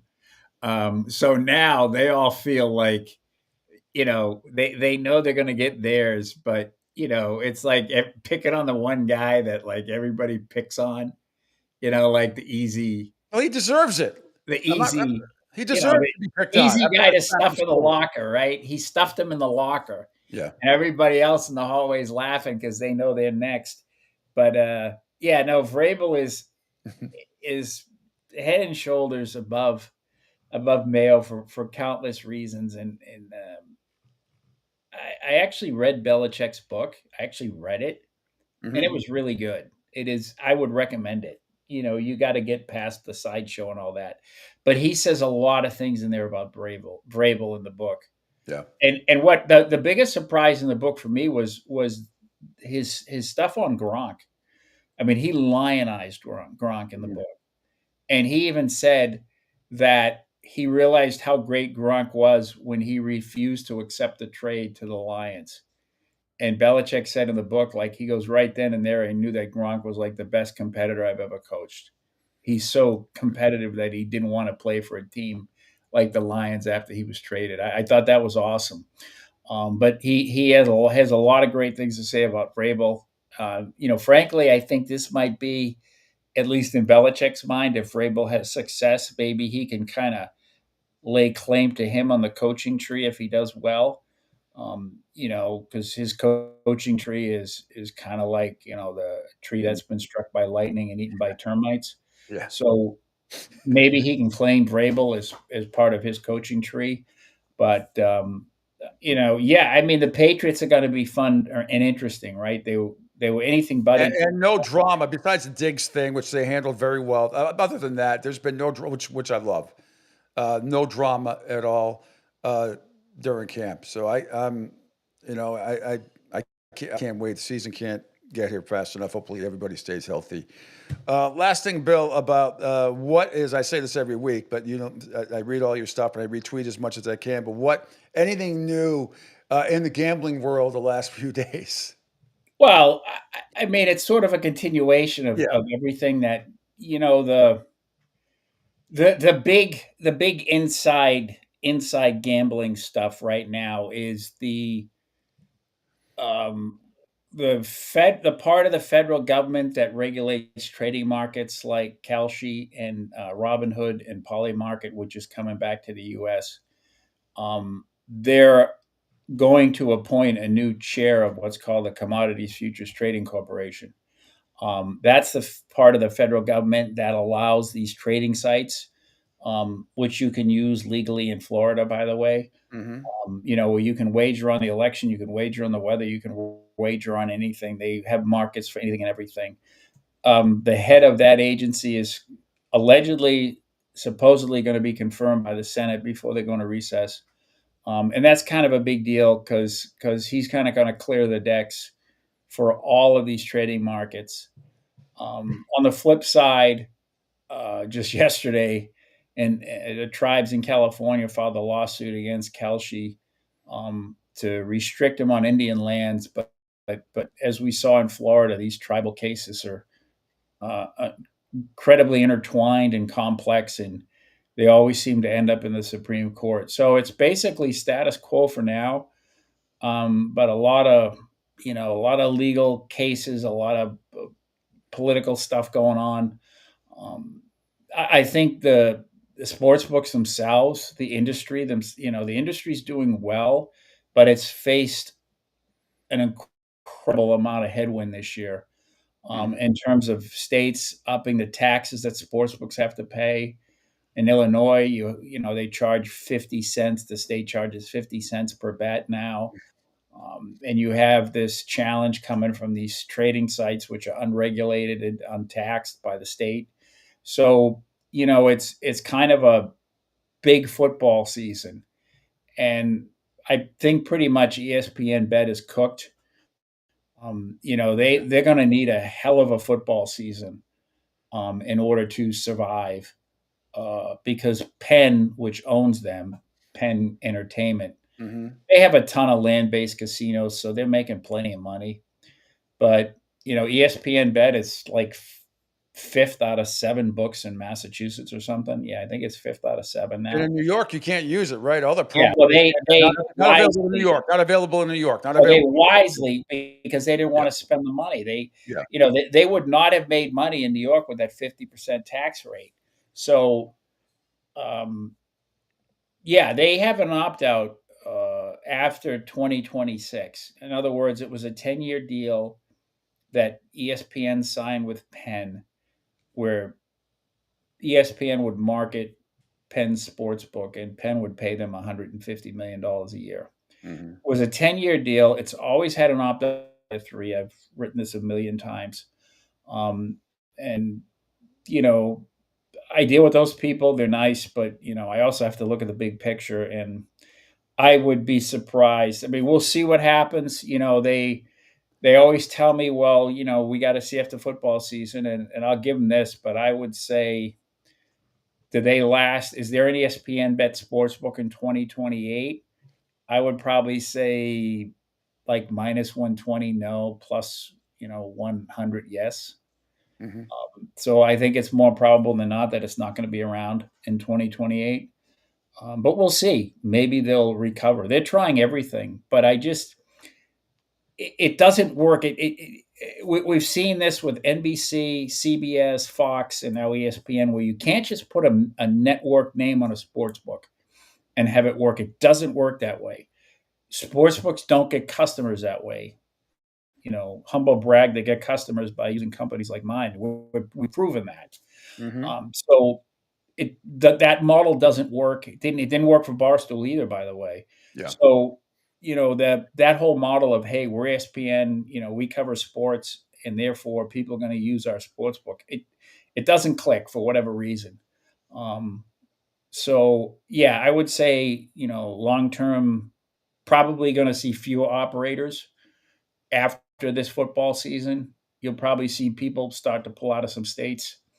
And the other books too, like you got to remember with BetMGM and Caesars in particular, those are low revenue, low margin operations. So they don't necessarily need to have a giant market share to operate. The MGM is always going to have a sports book. Caesars is always going to have a sports book. So the trading team that they have, it doesn't really cost them a whole lot to have an online sports, as opposed to like DraftKings, which is like, it's still, probably 80% of their revenue is still from the sports book. and the same with FanDuel. They're MGM and Caesars and even Penn, they're backed by land-based casinos where they just shovel in the money. So the sportsbook doesn't have to make a lot of money, as long as it doesn't lose money, frankly, because they already have trading teams established that have to run their land-based operations. So it's a little different. So even though MGM and Caesars don't necessarily have a whole bunch of market share in a lot of these states, they're probably going to stick it out because it's if anything, it's a good branding for them. But some of these standalone books, you're probably going to start to see a little bit more of a shakeout after this football season. Bill Sparrows, you are the best. Thanks for checking in. My next guest coming up is going to be Randy Newsom. And, I don't know if you saw Survival Mode the other night on NBC. And it was all about Hurricane Ian. It was absolutely unbelievable. I've known Randy since I've lived down here. Him and his dad run not only a great roofing business, but a great charter. Both. It was surreal watching that show. But he's coming up next to tell. He's one of the brave people that were featured in the show on Monday night. Great stuff. So if you haven't seen it out there, everybody watch it. Bill, thank you so much as always. Great insight. And we will talk next week. Maybe the Red Sox will have won the game by then. Yeah. And make sure you pack your peanut butter sandwiches if you're going to Fenway this weekend. They'll probably say, take them out. Knowing them. All right, my friend. Well, I'm sure that John and Linda had planned to bring in several thousand guest migrant workers to take over the concessions at 2 cents an hour. This means no water either, so no $10 bottles of water. Hey, anyway. I tell you, man, you want to sell beer. You're a little kid, you dream your whole life of selling beer at Fenway, and then your cousin in Florida is like, yeah, I make more money than you, and I sit and watch the games and drink. I love this ownership group so much. I know you do. I want to hug them both. It's fun for the whole family. Bill, thanks so much. Bill Sparrows from the Boston Herald, great columnist, and bookies.com, senior betting analyst. Thank you so much. We'll talk next week.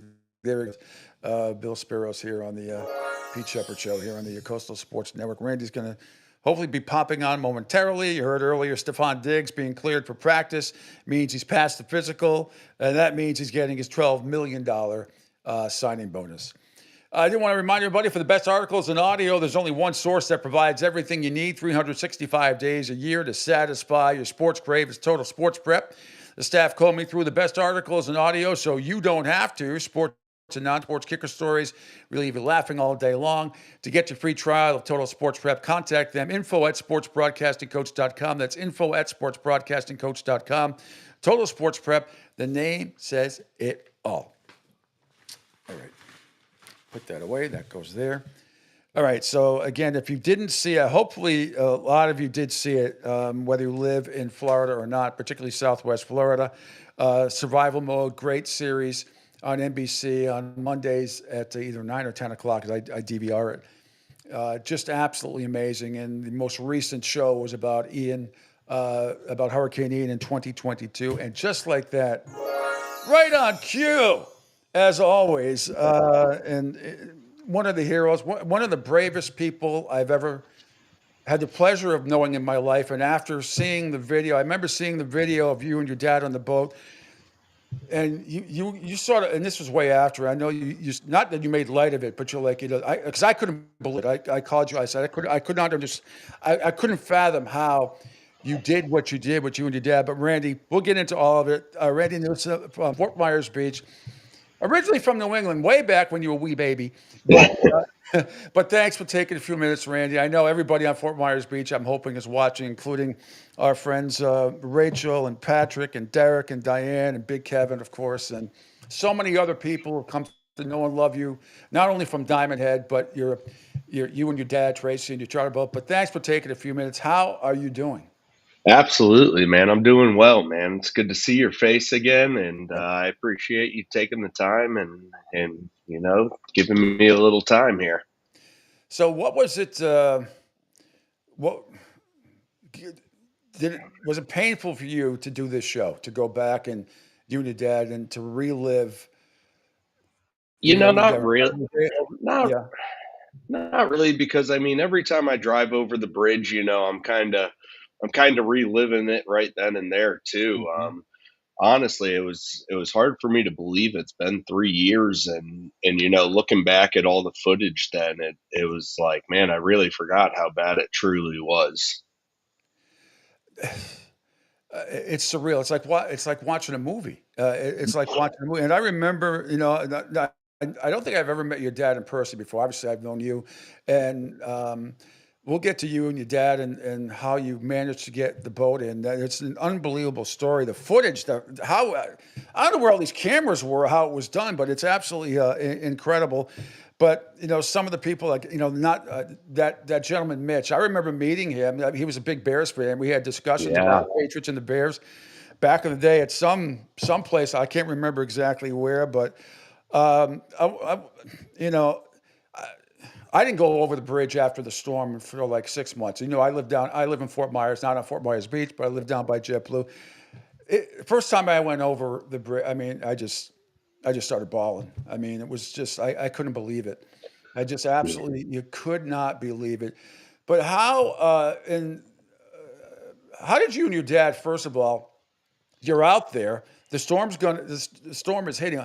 Explain to everybody how you and your dad were out there at that time and how eventually you got your boat in. It's a big boat So too, yeah, 85,000. no, it's 85,000 pounds. It's a big boat. It's a 61 Hatteras. I mean, like you said on the show, it is a tank. But we really didn't know up until 2-3 days. Okay, this thing's coming our way, and it's going to be bad. So our options were very limited. We thought about going to the other coast, but if it turned south and kind of went through the Keys, we would have been probably stuck over there.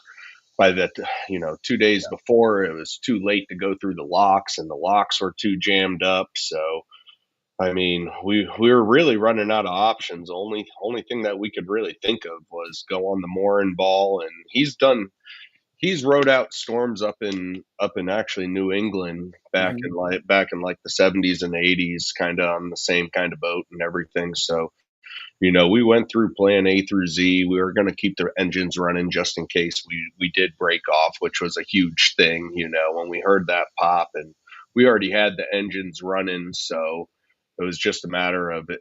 And I mean, instinct and reaction Well, just that's to, it. Your dad said he was driving. He couldn't see. He was on strict yeah, instinct and knowing those water, even as bad as it was, it was.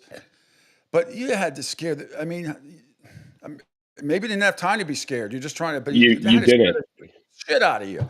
I mean, just Yeah. watching it. When you first showed me the video a couple of years ago, I was like, how? Anyway, go ahead. How do you I out of your I mind? mean, the night before when the winds and the rains were starting to kind of come in, we obviously had all our plans set. If the winds go in this direction, currents go in this direction, we have to head here, or vice versa.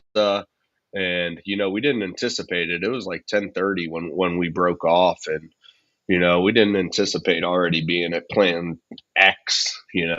At 11 o'clock, and luckily we were able to kind of get it turned around and get back to where we are. It's called Hurricane Bay for a reason. Where we ended up, it's a very sheltered little canal back there, but it made it hard because there were so many things coming our way: boats, houses, I mean, flying debris. It was pretty crazy back there. But like you said too, we didn't have time to be scared or anything. So I was kind of the eyes going back and forth from in the pilot house to the doors, telling them, port engine forward, starboard reverse, full speed, and this and that. And I was kind of doing the navigating while he's at the helm. Cut the wheel left, cut the wheel right.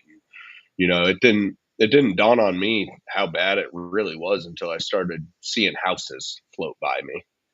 And then there's so many layers to that. I mean, just avoiding the boats. And I know you guys were close. I forget the gentleman's name. Louis.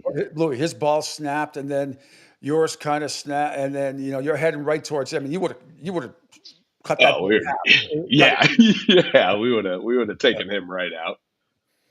But So to not know. I mean, to be you can only he couldn't navigate at all because he said his his boat was motor was a moped type motor, so he wasn't doing anything.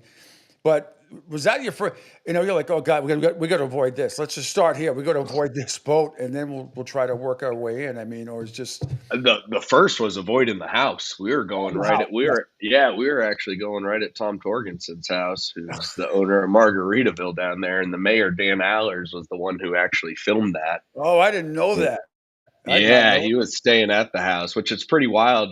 Before we were all texting, just kind of, hey, keep an eye on us. We were right in front of his house, so And they were keeping an eye on us. We were texting back. Margaritaville wasn't built yet, though. Margaritaville wasn't even built yet. No, it was not finished. It was not finished. So we had a good group chat going on with a bunch of people in it, trying to Mhm. keep contact. But I mean, as soon as we broke free, there was no phone, there was no nothing. It was just natural instinct, and you're doing what you have to do to save the boat and save our lives. And I mean, I think the craziest thing looking back at it, we really never had an oh shit moment. Like, it was just natural instinct. This is what we're doing, and let's do it.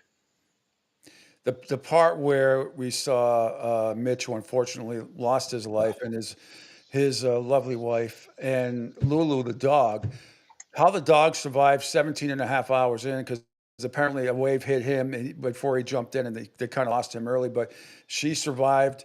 The dog survived at the end. That was the only feel-good moment at the end of the show It was was. Lulu, after 17 and a half hours in the water. I don't know how that little dog survived, but it was the only real happy moment as far as It that goes. it really was. And you hear all these stories, and everyone on the beach knew Mitch. So Yeah. I mean, just pure tragedy. And I mean, it's just so hearing all this different stories and everything.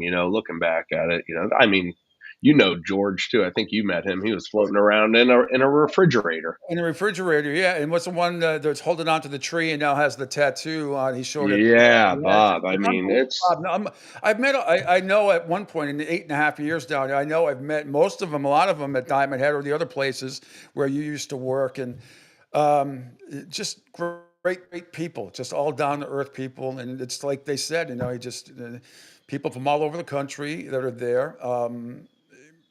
Whether you live there full time like myself or not, but you're just sharing a drink and talking about sports, arguing about sports, whatever. yeah, it's exactly what it is too. Yeah. I mean, it's a very unique little island, and the Yeah. people there are the ones that make it.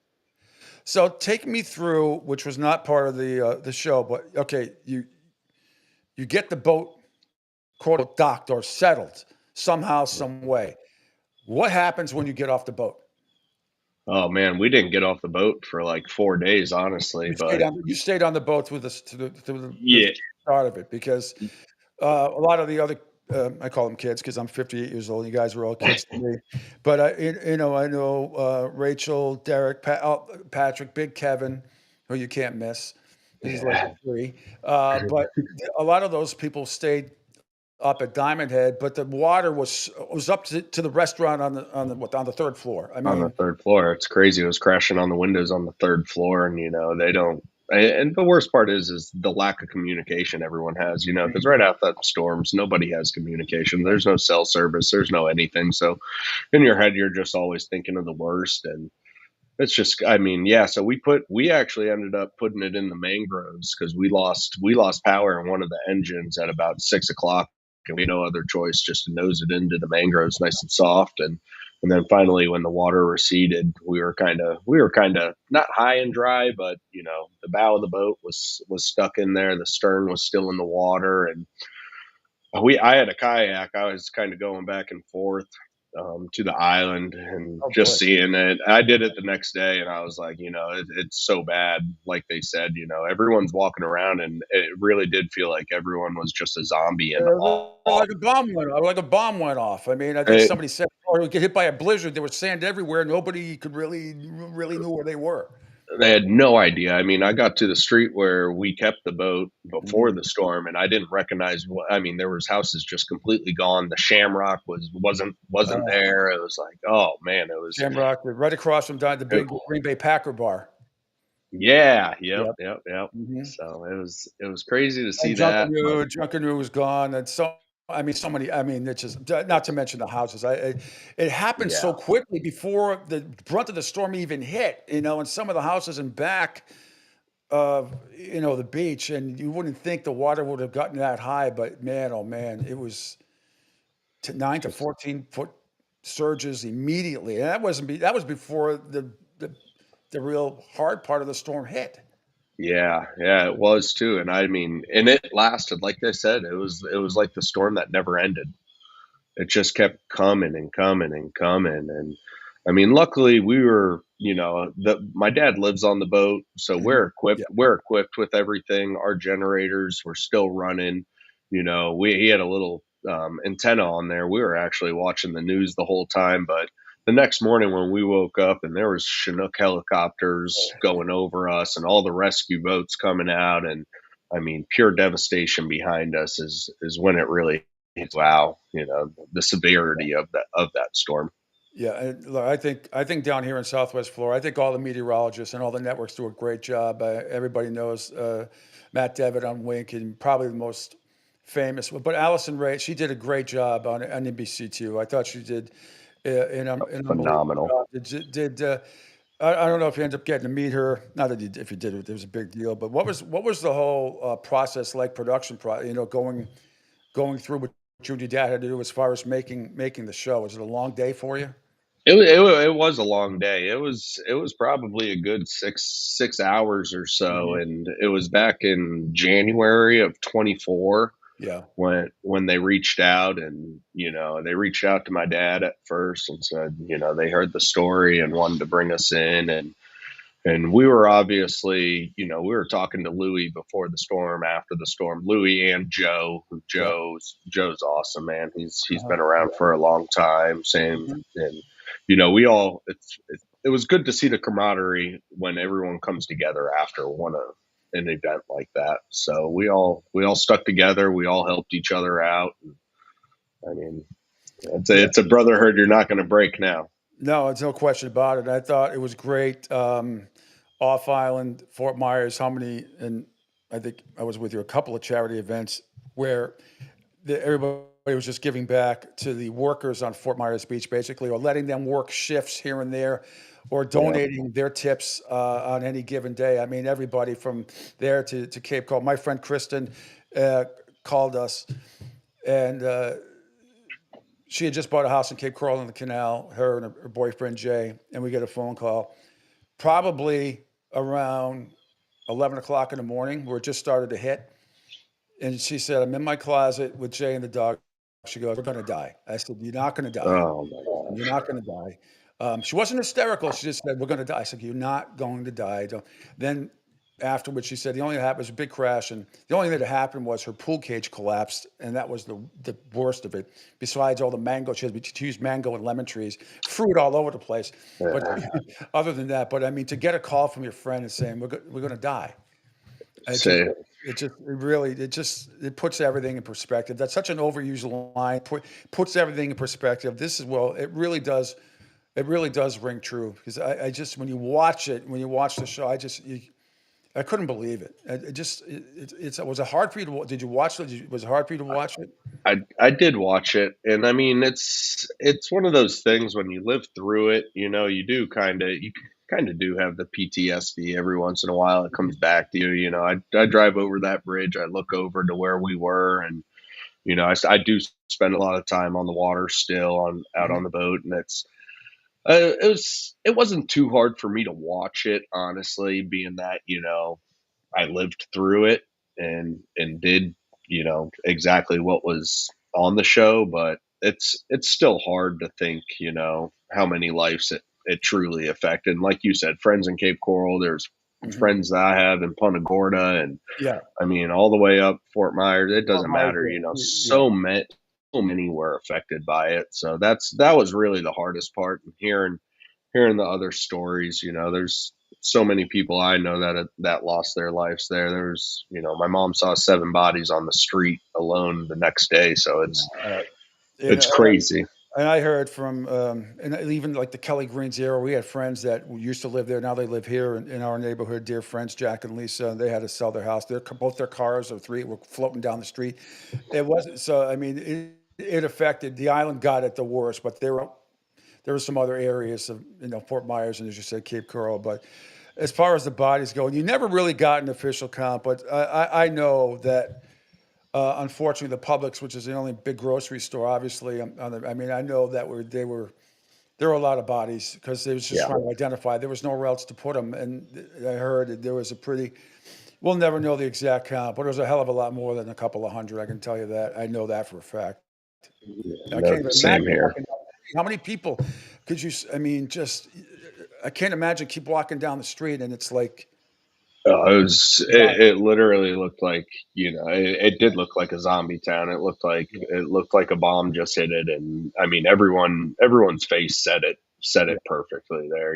Everyone was just speechless. Everyone's in tears. Nobody knows where anyone is. And that was definitely the biggest eye opener, saddest moment that I've ever gone through. No doubt. And then, on the brighter side, though, I mean, it's taken almost 3 years, but I'm not going to say it's almost back to normal. I still can't believe some of the traffic lights are still out.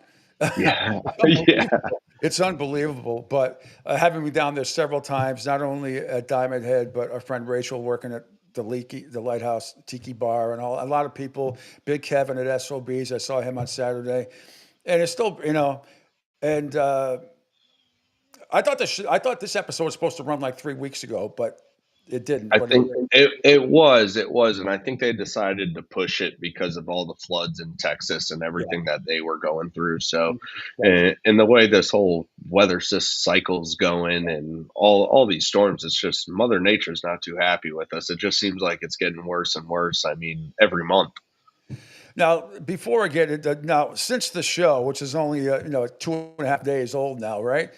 You get any marriage proposals from people? People trying to get in touch with you? No. I'm being serious because that's what I mean. As horrific an event that was, you're happy and handsome. I think you're single. I may be wrong, but Yep. yep. I think you're single. So people want to get in touch with. And your nickname given to me by when I was working at ESPN Southwest Florida, one of our good friends, and your name growing up was Prime Time, way before Deion Sanders. Prime Time. I love Andrew. Great. Andrew's the one that did the voice of Harry Carey back on the radio station. Great guy. But so I mean, have you gained any? No, not really. I mean, I've had some people adding me on social media and everything that I've never even heard of, and some people in different states, even different countries, adding me, and I don't know if it's from the show or what it is, but I don't pay too much attention to social media and all that stuff. I just try to live my everyday life the way I do. You'll be posing in GQ or Time Magazine Man of the Year. You and your dad. So, tell everybody about. Just tell you about what you and your dad do, because I have to get out. I keep saying it, and damn, I'm going to do it before the summer's over. Explain to everybody what your business is with your dad. I know you have the roofing thing, but what do you do with your dad? So my dad owns a tiki boat down on Fort Myers Beach, and he takes people out just for booze cruises, shelling adventures, takes them to all the different islands, and we built the boat. I don't know, probably about 5 or 6 years ago now, and I mean, fortunate enough that one survived the hurricane too. And we put it. You built the boat. Yeah. We built the boat. I mean, it was the shell was there, but we built a tiki bar on it. We built everything custom, pretty much just for anyone's liking. Whoever wants to come out on a boat, there's a nice big bar on it. There's, comfortable seat-ins. He does half day, full day, sunset tours, takes them to Sanibel, Lover's Key. Yeah. He has water toys for all the kids, families. Good. Yeah, it's just a good time. So, and very, very fortunate that made it through the storm too. That was another big victory. After a storm like that, you learn to count your victories and not your losses. So No, now, are you ever on the boat with your dad doing these tours? You're with him sometimes, aren't Yeah, you? yeah. I'm out there quite often You're with them Gilligan, whenever he's I'm. the skipper, right? That's it. Yeah. I run the boat too. Yeah, I I have know a you. lot of people that reach out to me. Hey, can you take me out? Mhm. This day at this time, absolutely. And I'll run the boat for them and take them when it's just whatever they want to do. It's just all about having a fun time out there. So Gulf Coast Tiki Tours is Gulf the name Coast of it. Tiki Tours, absolutely. I'm gonna keep putting that up on the on our page and during the show because you guys so deserve it. How was last question? How psychologically? Um, how were you and your dad after that? I mean, I know you're so brave and everything, but how was it for him doing the show? Was it tougher for him, I think or it was a was little tougher for him to yeah, relive everything and mhm, go through the battle of everything that he did. And yeah? I mean, he's resilient. I mean, when it comes down to it, he's 70s. He's in his 70s now. You So, would I never mean, know it. You would never know it. no. I mean, mentally, he's younger than me still. So, and he's very active, which keeps him going. But I mean, he's been through it all. So, this was just a bit of a longer chapter than his chapters in the past. Well, this is a great. And finally, I know a couple of interviews were at Bemidji Bait Shack. I could tell because I know the background. Was yours at Doc's? Ours was actually at Matanzas. Oh, Matanzas. For my Yeah, Okay. it was upstairs at Petey's upper deck, Okay. and I did it not was figure out. Yeah. it was pretty cool how it worked out, and Mhm. we ended up making good friends with the producers, and they did a great job. They've kept in touch with us ever since, and even on the last storms when we went out on the boat for Helene and Milton, and Yeah. uh, luckily we had a better, safer spot to go there. Went up Mhm. the river and tied off in a little cove, but it's yeah, it was a long day at Matanzas. It was good though. I didn't know what to expect, but they did a really good job at everything, I thought. I'm sure they could have done a 3 hours just on you and your dad alone, but I mean, they only have so much footage for basically a 42-minute show with all the commercials that they Right. have in there. But you and your dad, Tracy, right? Yep. Yep. Yeah, phenomenal. As was everybody else on the show. And condolences to obviously all the people that lost loved ones. But Randy, can't thank you enough. And anything else you want to plug? Plug your roofing business too. Yeah, Resolute Roofing. Anyone in the Southwest Florida area, even I mean, we've expanded up to Indiana and Kentucky, but we're just trying to get homeowners, back to where their houses should be.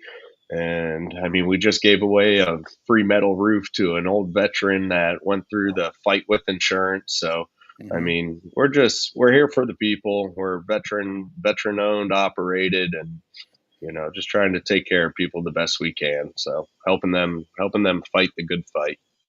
That's great. And my producer and owner of the network, Angel Martinez, is a veteran. He's a veteran also. I don't know if you had anything you want to say, Angel, at the end here. I don't know if you had anything. Because he's in Tampa, so he's gone through his share of that, Oh yeah. storms too. I mean, and he really, with Helene and, and the other storms. I can't keep track of them all, but he got it badly up there too.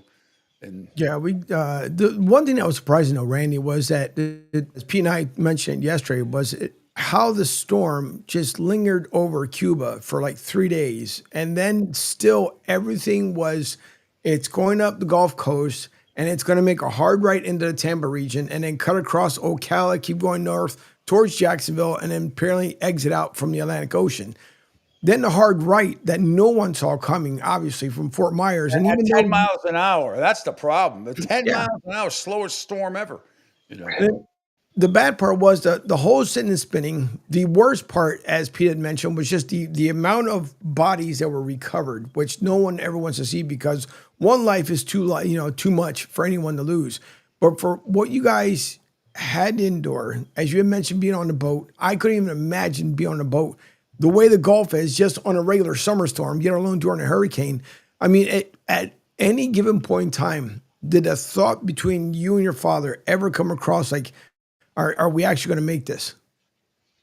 You know, I think the scariest thing about it all, we never had that moment. Even when we lost engine, we Mhm. lost the starboard engine. He kind of looked at me and was like, "Grab the life jackets," and I kind of looked at him and I was like, "No, we're putting this in the mangroves," and it was as simple as that. And we never even had an argument out there, which is hard to think, two people fighting for their lives and two people trying to, but we just listened to each other and we never. I think the scariest part about it is we never had like we're not going to make it through moment.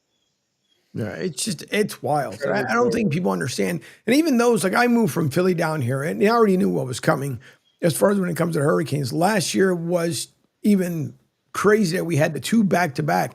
And thankfully, the second one, which could have been 1,000 times worse, because we've never seen anything where it's come out once again down there by, Cuba and Mexico and makes a left to go into the Gulf and then makes a complete U-turn, turns into a Category 5 three times before his landfall. So even though I know a lot of people don't like to say, well, I'm not going to move to Florida because you got to deal with the hurricanes, it's 2 months out of the year that you're risking 10 months worth of sunshine and great people, because even those of us that have moved from up north down here, you live the Florida lifestyle and you enjoy it more because yes, we do have stress, everybody does, but it's a lot less intense than when it is up north. So I'm glad that you and your dad and your family and friends were able to make it through it. We hope that this year, maybe it will just bypass our area altogether, because a lot of towns are still recovering, not only obviously from Ian, but from last year as well. So I just hope this year we get absolutely nothing. Yeah, that H word hurricane is always frightening. Randy, you're the best. Thank you so much. And if you're around the beach this weekend, let me know. Got to buy you a couple drinks, and wherever you like, let me know. And Hey, I appreciate you guys having me on here, and thank you for your time. And Pete, we'll definitely get together. I should be back down this weekend. All right, excellent, and all the best to your dad as well, and all the brave people at Fort Myers Beach, and condolences to those who lost loved ones. Anyway, Randy, thanks so much. I'll see you soon. You're the best. Thank you, guys. Prime time. There it goes. Prime time. Oh man, that was something, huh? Yeah, I couldn't. I'm telling you, I couldn't imagine being. And I understand that we're trying to get the boat. So were a lot of people, but the whole thing was, and I know it's always said, just like it was around here last year, where they told people, get your boats. And there were a lot of places here that people rent the slips, whether they're wet or dry slips. But they kept saying to them, come get your boats. It could be a good likelihood this thing is going to come this way.